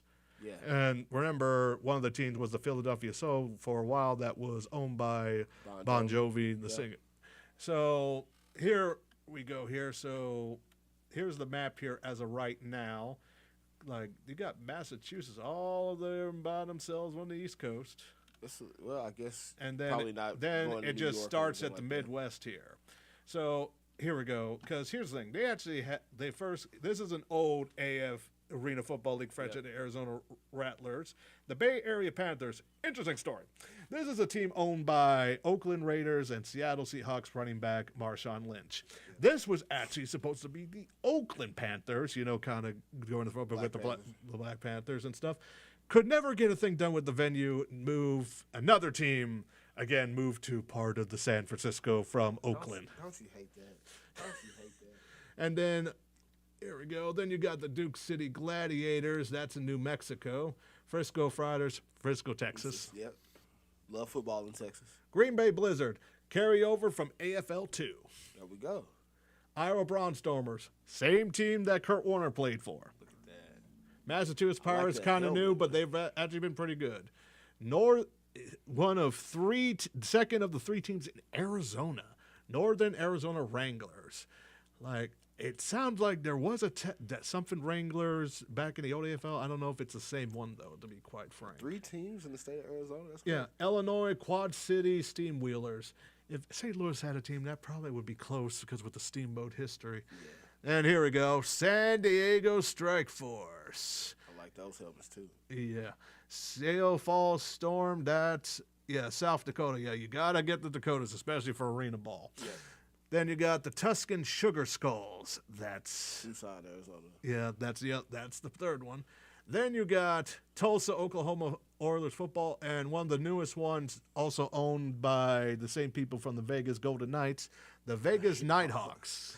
I like that they're putting those Knights in every team. And here's the thing too, these are not the only teams because they're actually going to be having 2 new teams next year. Okay, continue to expand, man. Yeah, that's their plan. There's right now about 14. This will make 16. They want to have 20, and maybe because of this pipeline, St. Louis might get one and hopefully play either in the Enterprise Center or Chaffetz. I would prefer. Now, I guess question for you would be, if you said this league is going to kick off on St. Patrick's Day. Yeah. Obviously, still same time of year that the XFL it looks like from the their schedule, it is going to be kind of not coincide with some of the XFL games because of the partnership, which is smart. Right. So then you got the Bismarck Bucks. That's the other Dakota, the new one. North Dakota got South Dakota, got North Dakota. Makes sense travel-wise. Then, obvious, Columbus, Ohio, Wild Dogs. Of course. So I recommend it's a pretty good strategy because there's been some good talent that has come from the arena leagues into the pros. So this is because especially for wide receivers, especially how fast you have to go. Quarterbacks, it depends because some have good arms, but of course of how the short field is, it's more accuracy than anything than just throw strength. Right. So then also I would recommend for kickers too if you want to practice accuracy, especially with those little goalposts there. Yeah. So that actually, because this is kind of good here, like heck, they even still have like franchise opportunities here. So that's good there. That's all for XFL for now. Hopefully they get something soon. They should here because if they is approaching them. Yeah, because see, if they don't announce their things before Halloween, then I'll be a little concerned. Yeah, I feel like that's cutting it kind of close. Since the draft is November 14th? 16th. 16th. So, 17th. Well, it's the third Wednesday of November. So. Gotcha. Yeah. So I think it's kind of cutting it a little bit close as far as fan excitement goes to try to drive some interest before the draft. Only doing it a week or two, especially in the middle of the NFL I do season. know that this weekend they are having a supplemental showcase in San Diego, so that maybe they're waiting until after that. Could be. With some of the players as well. Now to USFL, because it's kind of getting interesting because they're fighting for both of the players here now. Oh, yeah. And they announced a partnership of their own as well with Hub Football. And Hub Football does their own type of camps. They have their own connections with both NFL. Now they also have USFL now. And they do their own camps and stuff and all that. So that's good scouting-wise. Let me get the Hub here. Make sure to get that there. Here we go. Inks deal. This is like for camps and stuff. It's kind of like, and also scouting data. XFL has something similar with Neil Stratton as well. So this is just interesting because now you actually have spring football leagues look like they're competing. This is how it's going to go. Of course, they play at different times and stuff. So this is actually a good partnership. So it's going to be quite interesting too. Of course, it does look like their free agent and collegiate showcase their latest one that has been postponed to Seattle November 13th due to Hurricane Ian. So that's going to be interesting for the month of November next month. Now, let's get to some latest sightings, if you will. And here's the thing, too. As much as I like to do some research on the latest sightings, USFL has a history of just doing it in bunches and not on the same day. I wish they would, but they don't do that. But hey, to each his own. So now you got the first batch with the Houston Gamblers. Offensive tackle. Now, that's the one thing that both leagues are looking for and dire for. Offensive linemen. Oh, yeah. Got to. Offensive tackle, Natai Rogers. 6'5", 305 pounds. Was an Army high school All-American. That's another game that people should watch, even though it's actually an all-star game that I actually would like to watch. Yeah. So that they always play in San Antonio, right? Yeah, it's always at the Alamo Dome, from what I remember. Yeah. So Local guy, University of Houston, undrafted in 18, mostly a CFL guy, Montreal, Winnipeg, then also played in the XFL 2020, Seattle Dragons, Tampa Bay Vipers, and then back to the CFL with Saskatchewan Roughriders just earlier this year. A lot of experience. Then we got to the Tampa Bay Bandits. Jeff Ejekim, it's a weird name, 6'2", 215. Never really see, because due to except for those rare cases, they have to do those years of service from Army. Okay. Yeah. And like I said, with the IFL, with the XFL here, Indoor Football League, just play with the Vegas Nighthawks. There we go. So, running back David Ham, 6', 221, McNeese State, D2 school, NFL Draft 2019, was actually invited to the minicamp, was signed, to the Rays minicamp, was signed but released, then played for the Charlotte Thunder arena team. I'm trying to remember what, because not this year, but the year before, we did have a team called the St. Louis Bandits, and we actually did play them over there. Was one of the worst streaming experiences I've ever had. And believe it or not, the Charlotte Thunder, it's actually owned by Ted Ginn Jr. Really? Yeah. Fuck. Yeah, and I think I remember he actually did pretty well for that game, for what I remember. Then you got two safeties here. Kyrie Wood, 6', 190, San Diego State. The reason that probably he's getting looked at right now, because he torn his ACL in 2019. Yeah. Then here's the thing, was part of the hub process. There we go. Yeah. Also played for the Arizona Runners, IFL. Do you see a trend here? Yep. Finding the home. Then you got safety Lamart McFatter the second. I apologize if I butcher your name, guys, but it's sometimes we don't hear it. 5'11", 200 pounds. Went to Ball State, but then transferred to the University of California, Pennsylvania D2 school. Was a first-team All-American, part of the 2020 NFL Draft. Was invited to Raiders camp, but that's all I could find after that for that bunch. Then here we go with the newest signings right after this came yesterday. Tampa Bay Bandits again, tight end Devil Adams, 6'3", 225 pounds, another D2 school, Azusa Pacific. NFL Draft 2020, undrafted. Now, here's an interesting thing. It says AFL, but that's not the Arena Football League. No. That's the Austrian Football League. I didn't even know they were playing football. Oh, there's like I said last week, there's actually quite a few football leagues in Europe. We have yet to have, we had a few players, but also right now going on is the Japan Football League right now, the X League. See, it's some football leagues that I didn't know existed. I gotta tap in Austrian and Japan. See, some of the actual Austrian teams came in. They actually, I guess this is like a way of relegation technically, because how they do it in the soccer leagues up in Europe, if you pay attention to Premier and all that. Yeah. And they actually transferred to the newest European league, football league, the ELF, like as I explained to you, for the European League of Football. Then back to the Gamblers, offensive title, Bayadel Oslasi. It's very hard because this guy actually grew up in London, England. Okay. 6'8", 339 pounds. London, England, black. Oh yeah, look. If you haven't, this is Idris Elba type stuff here. Yeah, I was gonna say if Hollywood hasn't taught you enough over the last few years, there's plenty of us over there. He actually played first. He actually came over to play at a JUCO for the Kansas one, especially if you saw. Oh, why am I forgetting the name from the Netflix show? Last Chance U. Yep. There we go. Last Chance U. He was actually 2018 first team for the Kansas City JUCO Community College. Was actually a National Junior College All-American. Nice. Then he transferred to Utah for the Utes and was second team in 2021. So he's a recent one. He actually was part of the Raiders, undrafted, but was with the Raiders and got released only a few weeks ago, actually. Also, he's kind of hung around on the roster. Okay, that's pretty cool. Yeah. Now we got the New Jersey Generals, another interesting name, Chiabuizi Nowana. Okay. So, yeah, you're getting some of the, like, because you see, like, with black culture, there's the names that are American and some that are quite African. So oh yeah, you know what I'm talking about. I'm not trying to be anything like that. Just that's yeah, but no, you definitely you see whether it be African, Haitian, Nigerian, whatever. You get a lot of different names, especially when it comes to guys coming from even overseas Dominican to play football. For sure, that's a pretty good mix with the Dominican Republic, I will say. Yep.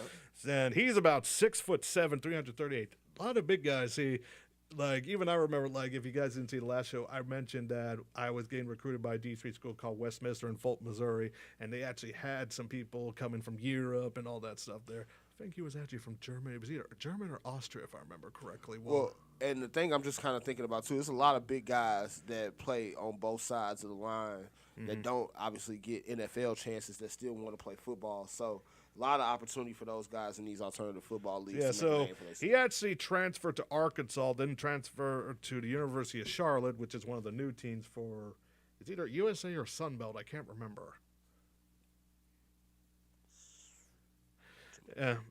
Anyway, NFL draft of 2022 went undrafted. I could not find if any camps he was signed, because even though there are so many people that are undrafted free agents and signed, so this is actually a good place for either him or the XFL. So see how it goes here. Then you got the Philadelphia Stars here. Gaddafi Wright, 6'3", 230 linebacker. University of Buffalo. Actually was part of the 2022 NFL draft. When undrafted, actually signed with the Denver Broncos, but then got released. I think he's actually quite safe. Yeah. So, yeah. Then back to the Pittsburgh Maulers. Tight end Daughtry Evans, 6'4", 235, was first part of Friends University. Interesting school name. Then transferred to Baylor, played with the Bears, went undrafted in 2021. Actually, here's the thing. He actually had a draft invite for the XFL draft pool, so he decided, well, I'll make sure maybe I'll just sign with the USFL here, because he doesn't – it's like I said, they're fighting for the same group of players here. Right.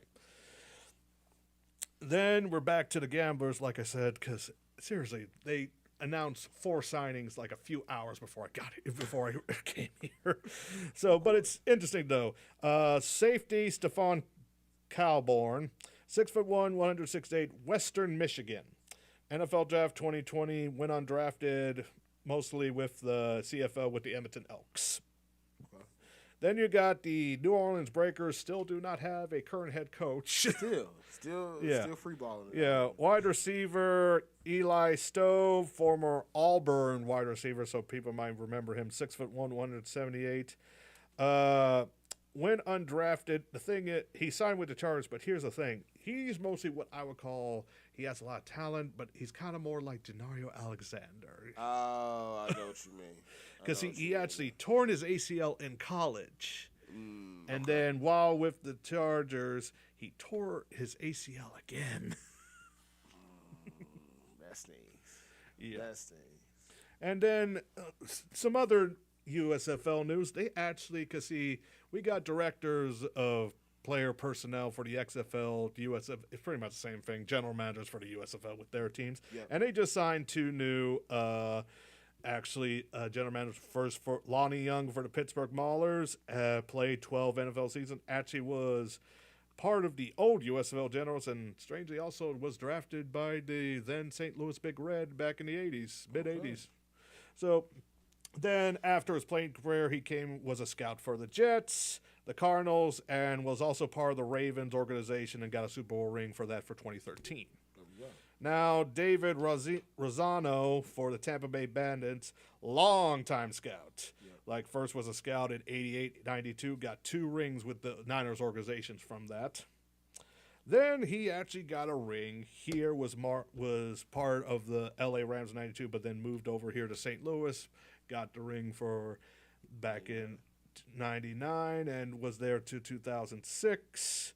Then came part of the Colts 12 to 18, and actually was the director of football research for the Raiders recently and was let go last year. Wonder why. I don't know. So it's kind of and here's the thing interesting. I was looking at the current list of USFL. Let me put up here for the USFL Where is it here? Photos for the GM. And yeah, when you hear this, the GM for the Generals, Bill Devaney. Familiar name. Yeah.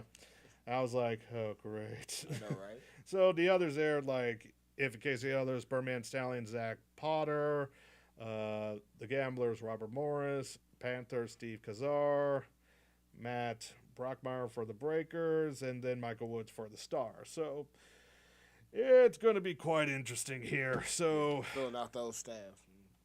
Yeah, so that's a bit for all the alternative football news between the XFL and the USFL. So things are going to be heating up here, though. The thing that's kind of weird with the USFL, because I can't remember, it either was the Stars or Coach Holtz for the Birmingham Sounds that they were supposed to have OTAs here this month. I do not know if that changed or not. I have not heard anything about it. Yeah, I did haven't ask. seen any news on that one either. Yeah, so it's kind of interesting that. Now let's move to high school. Oh, yeah. So not kind of the opposite for high school compared to NCAA and NFL. Not quite as many upsets, huh? Yeah, got that right. So, yeah, let's go with the large school, and then we'll cover a game that I went to. Oh, yep. So you had a large school matchup ranked between East St. Louis and Edwardsville, number 1 versus number 6.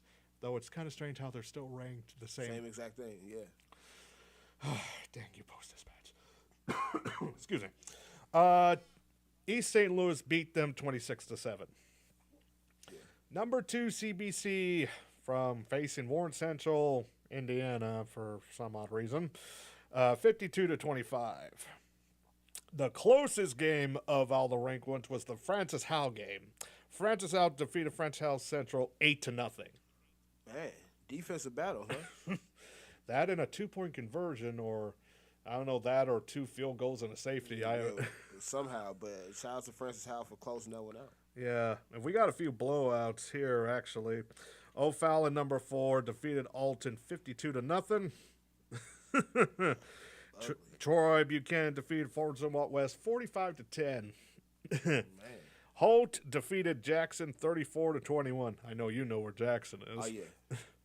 Then you got DeSmet facing South Holland Thornwood. Still have no idea where that is. 48-0.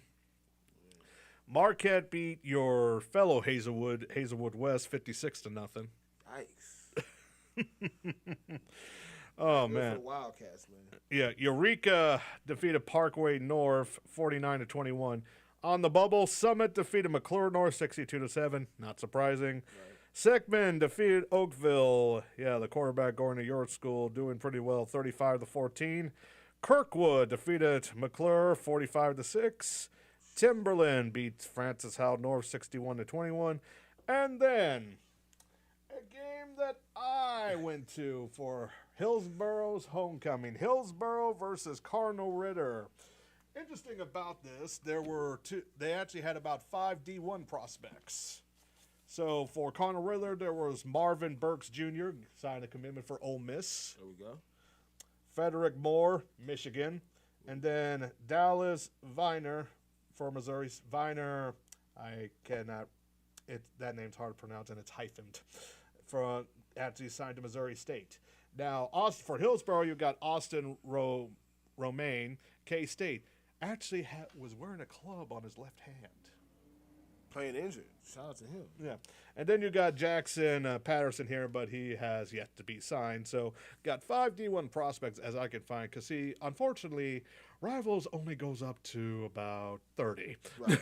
Right. You got to do some digging for the rest of them. And this was actually, you would think from the score, Cardinal Ritter defeated Hillsboro 26-13. This actually was one of the more faster games because Hillsboro actually was more of a running team triple option type of offense. Oh, that old Georgia Tech style offense. Yeah, but power, because see, if you want to be Cardinal Ritter, just jam it down their throat. Yep. That's how it looks like so far. And Hillsboro was doing pretty good. The defense real good. Like, heck, there was a Cardinal Ritter person that was right next to me when I was in there. Said, like, was going like during a good play. So like, there you go, D. I like you. Yeah. Love the enthusiasm for the fans, man. Yeah, so 26-13, this game would have been closer. Carter could have still won, but Hillsborough could have done pretty well. Also, was kind of funny, found out their head coach was my former head coach for high school. Small world. Yeah, Coach Zaharsky. And if it wasn't for a mistaken fumble and right at the end, a mysterious high snap that went right over Hillsborough's quarterback, this game would have been a whole lot closer. By the way, Hillsborough, you guys have a very nice field facility, and actually their practice field is actually where their old stadium was. Look at that. Right behind the old elementary school. I was kind of curious. I'm like, and it still has stands there. It's like, that's actually good for local reporters, even for the leader. It's definitely in Jefferson County. Yep. So now to the small schools. And St. Mary's, they're still ranked number one even after they lost, but they lost to a team when they went all the way to Louisville, Kentucky against Louisville Trinity, lost 34-13. Yes. I mean, I feel like all of their losses are going to have to come outside of St. Louis at this point. Yeah, it's kind of interesting, I will say that. So, Cardinal Ritter, as we said, defeated Hillsborough 26-13. Then you got number 3, number 7, the Battle of the Lutherans. The Battle of the Lutherans. Yeah. So it's kind of interesting how that's going to go here with all that. So the Battle of Lutherans had Lutheran Lords lost to Lutheran St. Charles. This is the one with the most change, which we'll see with the results here in a moment. And it was a close one, 20-18. Another thing, too, about the Cardinal Ritter and Hillsborough game, kickoffs were fine, but none of them could do field goals well. They had to go for 2. Yeah, I think that's a trend right now across a lot of high schools. I wish it wasn't. Here's the thing: you need some of your schools now have soccer teams. Ask them to be your kicker. Yeah, that's usually how it went for both male or female. Do necessary roughness there. Yeah. So then you got number 4 Union defeated St. James 46-0. MICDS defeated at St. Diamond 35-0, though I think they fell for some odd reason. Probably because of the Lutheran thing. That's probably why. Yeah. Highland defeated Mascoutah 56-0. As I said before, Lutheran St. Charles defeated Lutheran North 20-18. Then you got Vashon defeated Live for Life, and that game was played at Gateway STEM for some reason, 32-26. Close. Number 9 Breeze Central lost to Columbia 28-27. Probably the kicking thing again. Uh-huh. Waterloo lost to Triad 28-13. That's a tough one for Waterloo. They were holding down that 10th spot. They were actually some darlings there. Wood River on the bubble lost to Roxana 35-27. Columbia defeated Breeze Central 28-27. Oh yeah, I mentioned that one. Then Redbud went to Chester, home of the creator of Popeye. He actually has a nice statue there if you guys ever been there. Lost to Chester, close game, 12-7. Okay. Then, like I said, Live for Life lost to Vashon at Gateway STEM, 32-26. Now. Here's what the rankings look like now for the large school. Pretty much nothing has changed. Nothing. Which is shocking. Nothing at all. Nothing. Absolutely nothing. Now here's what we're going to pretty much would be the games of the week, and this is the last week regular season. But before we do that, we need to go to our neck of the woods. Actually. Oh yeah, give us some good news, man. Sprinkle some good news. Well, unfortunately, I have some bad news first. Herky went to Perryville. This is the first time they had a Saturday day game, because if people that haven't seen a previous show of mine, we went to Perryville for a Saturday game, but that was a Saturday night game. But that was due to excruciating circumstances, because for some reason, the officials for our Friday night game didn't show up. And not good. And our head coach, Coach Helms, gave an option we'll either forfeit or we'll play the game at your place and you keep all the money. And they chose that, and we beat them. So there you go. It all worked out, right? Yeah. It was heartbreaking loss. Lost 20-22. But here's the thing, though. They're still pretty much going to be the number 2 seed for the districts with Cardinal Ritter, so it's going to be interesting how because now they're going to go to Crystal City, play in the floodplain of a stadium. Oh, man. That's going to be fun. But well, maybe not. Maybe not so well, much. we'll see how it is because it's pretty much dry. And it's strange that it's like you go down field turf, and then back there it looks like a lot of trees with swampland. So much for the property value, right? Yeah. Yeah. And then we got your Hazelwood East Spartans. Ever since losing 2, just keeps going, winning, and winning. Look, it's a good season to be an alma mater. I'm just saying. SEMO 5-1. Hazelwood East now 6-2, 7-2. Yeah, it's looking good, man. Yeah, Just saying. 32-0 beating Jennings. Hey, look, we love to see it. And then for your final regular season game, high noon against Riverview Gardens. Look, is that at Riverview or at Hazelwood East? I think it's a home game. You know what? I might have to find my way to that one. That's a good old rivalry game for us, man. So I might have to make my way to that one. Yeah, because when I looked at the schedules, the only game that I saw that had after week was that Turkey game with Kirkwood and Webster Groves. Yeah. So now I'm surprised they still doing this on a Saturday afternoon. Just saying, back when I was in school, it was a little dangerous. To put when it gets to playoffs, don't you guys have mostly night games now to play the neutral sites? Well, so yeah, I was gonna say neutral sites is at least again when I was in school, Hazelwood East didn't have lights, so it was no Friday night games for us. So interested to see how that one goes. Because we faced at my CDS my junior year, we actually had to play at CBC. And that was the first. That was the first year or second when they actually had field turf. Right. So, back in 2004. Yeah. Now with the rankings right now, you have number 1 East St. Louis. They actually will face number 8 DeSmet. That's one of the games of the week right there. That's a really good game, man. Of course, I don't see East St. Louis losing right now, but DeSmet is one of those schools. That's it's at DeSmet, just one F. It's gonna be tough on East St. Louis. Not gonna. And then the second probably game of the week contender, CBC against Edwardsville. That's gonna be tough too. It's hard to pick against East St. Louis and CBC right now. I feel like they've been 1 and 2 in the rankings all year.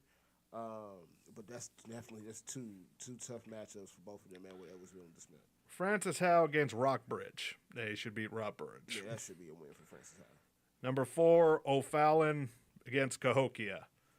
Ooh, I guess a large ranked school versus a small ranked school. We'll see how that happens for Illinois. But and Illinois has 8 classes, if I remember correctly. A lot more than Missouri. Right. Probably most of them are probably in the Chicago area. Yeah. For sure. For sure. Yeah.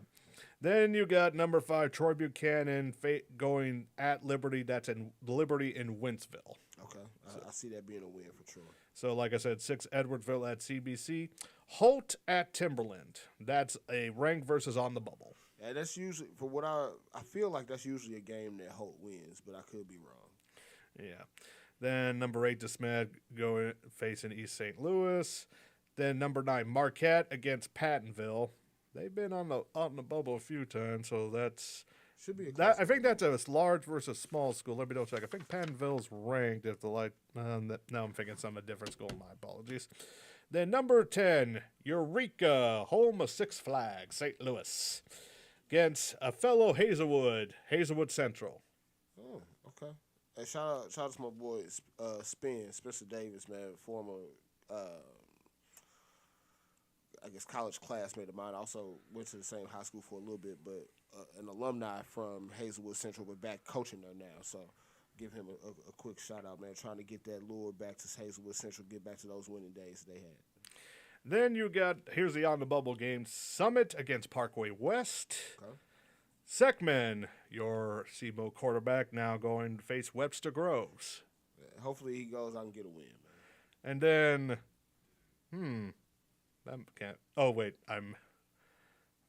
that's weird. I don't know why I have that. Must be a different Hazelwood because it ain't East. Kirkwood faces a Hazelwood, probably West. Yeah, probably West. Yeah, I don't know why we're East. Timberland against Holt. That we are saying. Hillsborough, they're still in. They're facing Piper Bluff. That's like all the way down in the boot. All the way down in the boot, man. And then you got another Illinois battle. Collinville against Centralia. Okay. So that's the large school. Now, small school, that's the one that changed a lot. Oh, yeah. A lot of movement in the small school right here. And small school matchup, here's the matchup of the week for them. Number 1, St. Mary's against number 6, Lutheran North. Yeah, that's a big one this week, man. Look, Lutheran North, they've been on a nice little run these last few years. If it's anybody that's gonna take St. Mary's out, it might be them. Yeah. Number 2, Conrad, after their victory over Hillsborough, they are now facing SLU. Just go ahead and chalk that one up as a win for Cardinal Ritter. Yeah. Then from the biggest jump was 6 last week, now number 3. They face, this is how you say it, Effingham, Effingha. That's how it's spelled. Okay. Number 4, Union, they go to Herman. Lutheran St. Charles, you're going to have a private school football battle between them and Chaminade. Okay. Then see if they can keep their winning ways going. Then number 6, Lutheran North against St. Mary's. Then this one's going to be interesting. MICDS at Duchesne. Yeah, that's interesting one, but I'll take MICDS in there. Yeah. Vashon at Zodan, number 8. A win for Vashon. Then, O'Fallon, Cahokia is ranked number 10, actually. Nice. Look at that. Moving up, man. Yeah, number 9, Columbia against Jerseyville. Not very familiar with Jerseyville, but I'm going to go out on a limb and just take Columbia since And then you got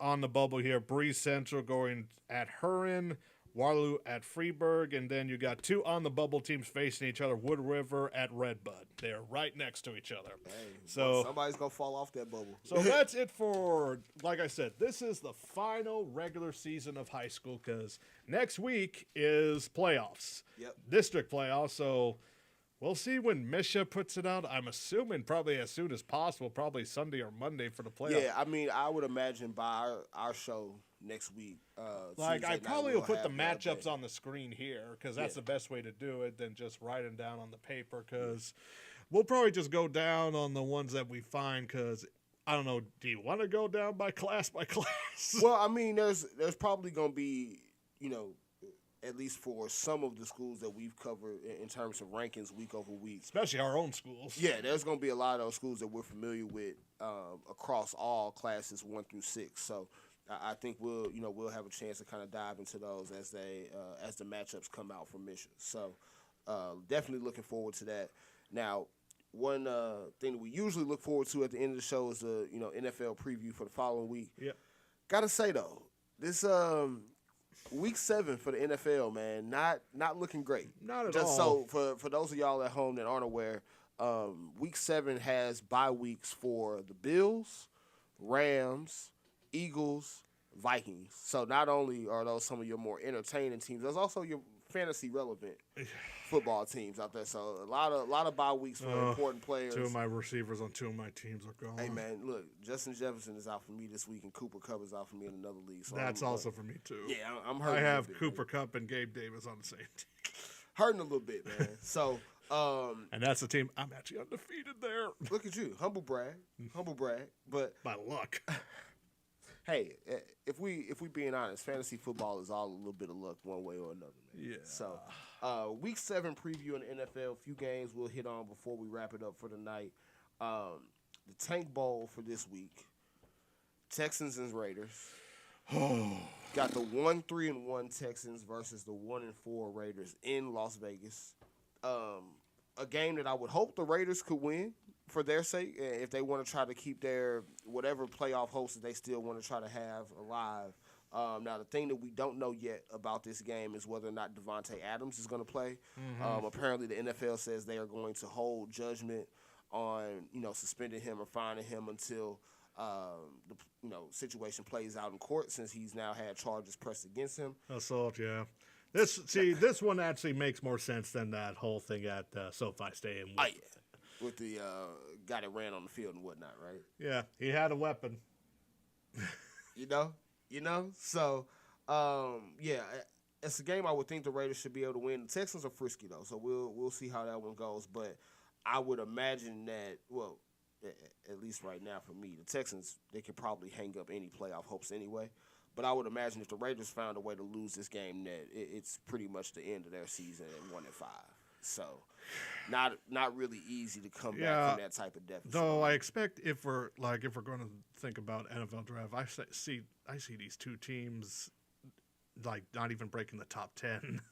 Well, and so it's funny, for the Raiders, as much as they probably want to try to get to the playoffs, they could probably use a top 10 pick with some of the holes that they need to fill. Let's be clear, with this new regime, the one with Gruden and Mike Mayock did not do well at all. No, and Mike Mayock was an analyst of the draft for years in the NFL Network. Look, you just can't be throwing jobs out here to everybody. Like, sometimes you're wrong. Like Mel, I have respect for Mel Kiper. Sometimes he's wrong, but he never said, I'm going to run a team and all that. Yeah, as right as Mel Kiper has been a lot of times, nobody's offered him a job either. So I think, sometimes you got to let those guys on TV be the guys on TV as opposed to being the guys in the front office.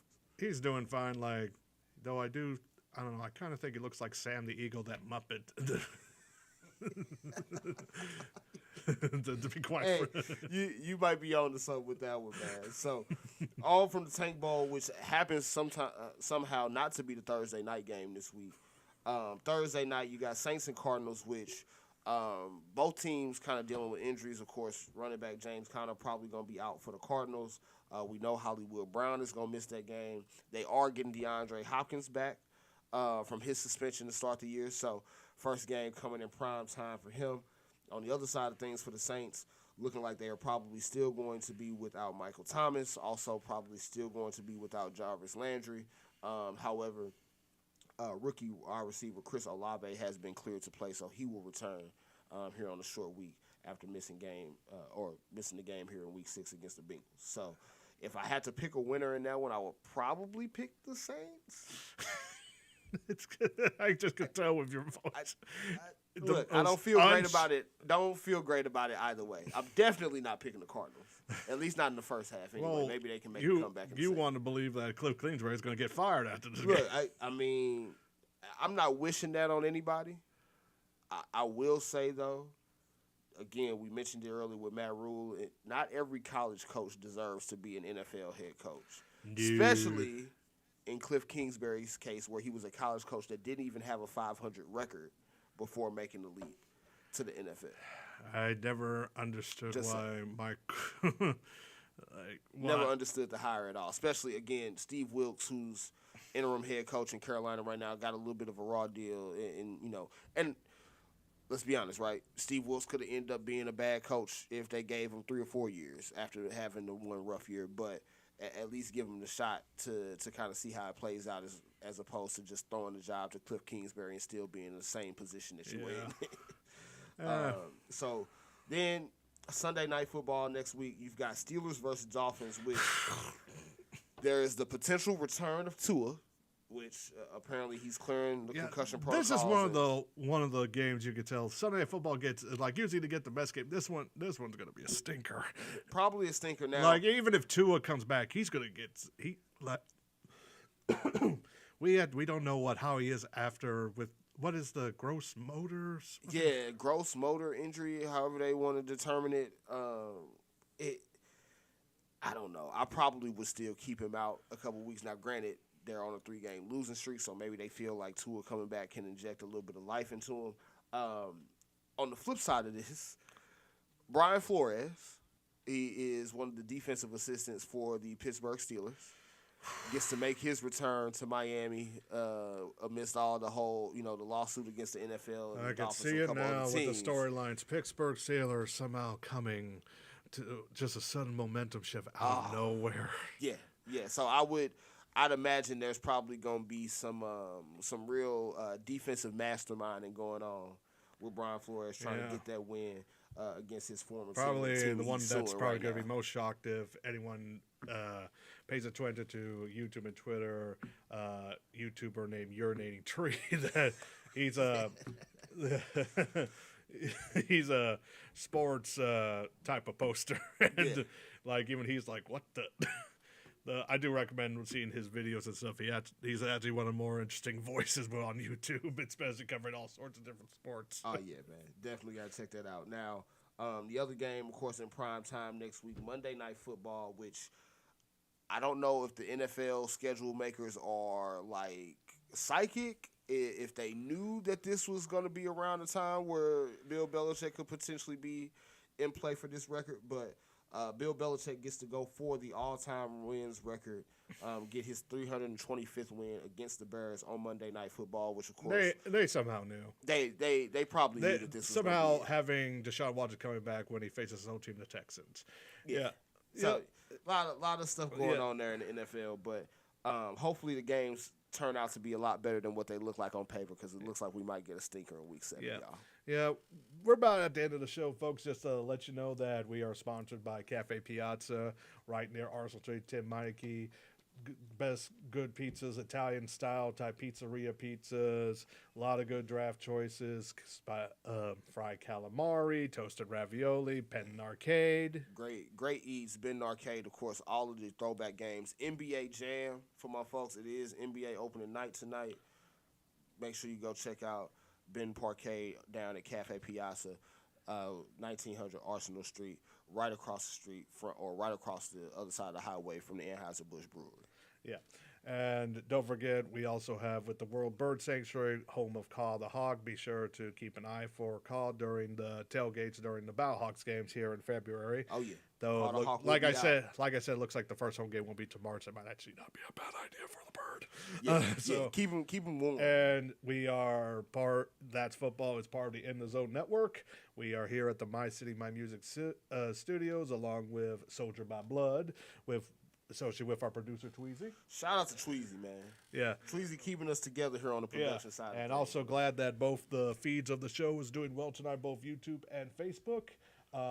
We will see you next week. We might have a possible guest. We will see. We will report that on keep y'all tapped in. Yeah, make sure to follow us on Twitter on That's Football S1, and also on Facebook on That's Football. So. And also my Twitter handle is WFreeman87. Illmatic_3 on Twitter. Capitalize the ILL. Josh Price on Facebook. Illmatic3 on Instagram. Also, Price Check Podcast will be back as we get going into basketball season here. We're getting to the season where about almost all the pro sports are facing with perfect time of year. You got hockey starting, basketball, football in full swing, and then the baseball playoffs winding down. It's a great time. Strangely, the second Blues game is tomorrow night when they first played, and Saturday, and the opening game was last week on Monday. Crazy scheduling, man. Crazy pro sports scheduling, folks. It happens about every sport, and high school I think is a little bit more political and all sorts of stuff. Well, that's for us all tonight, and we'll see you here next Tuesday, and hope to see you.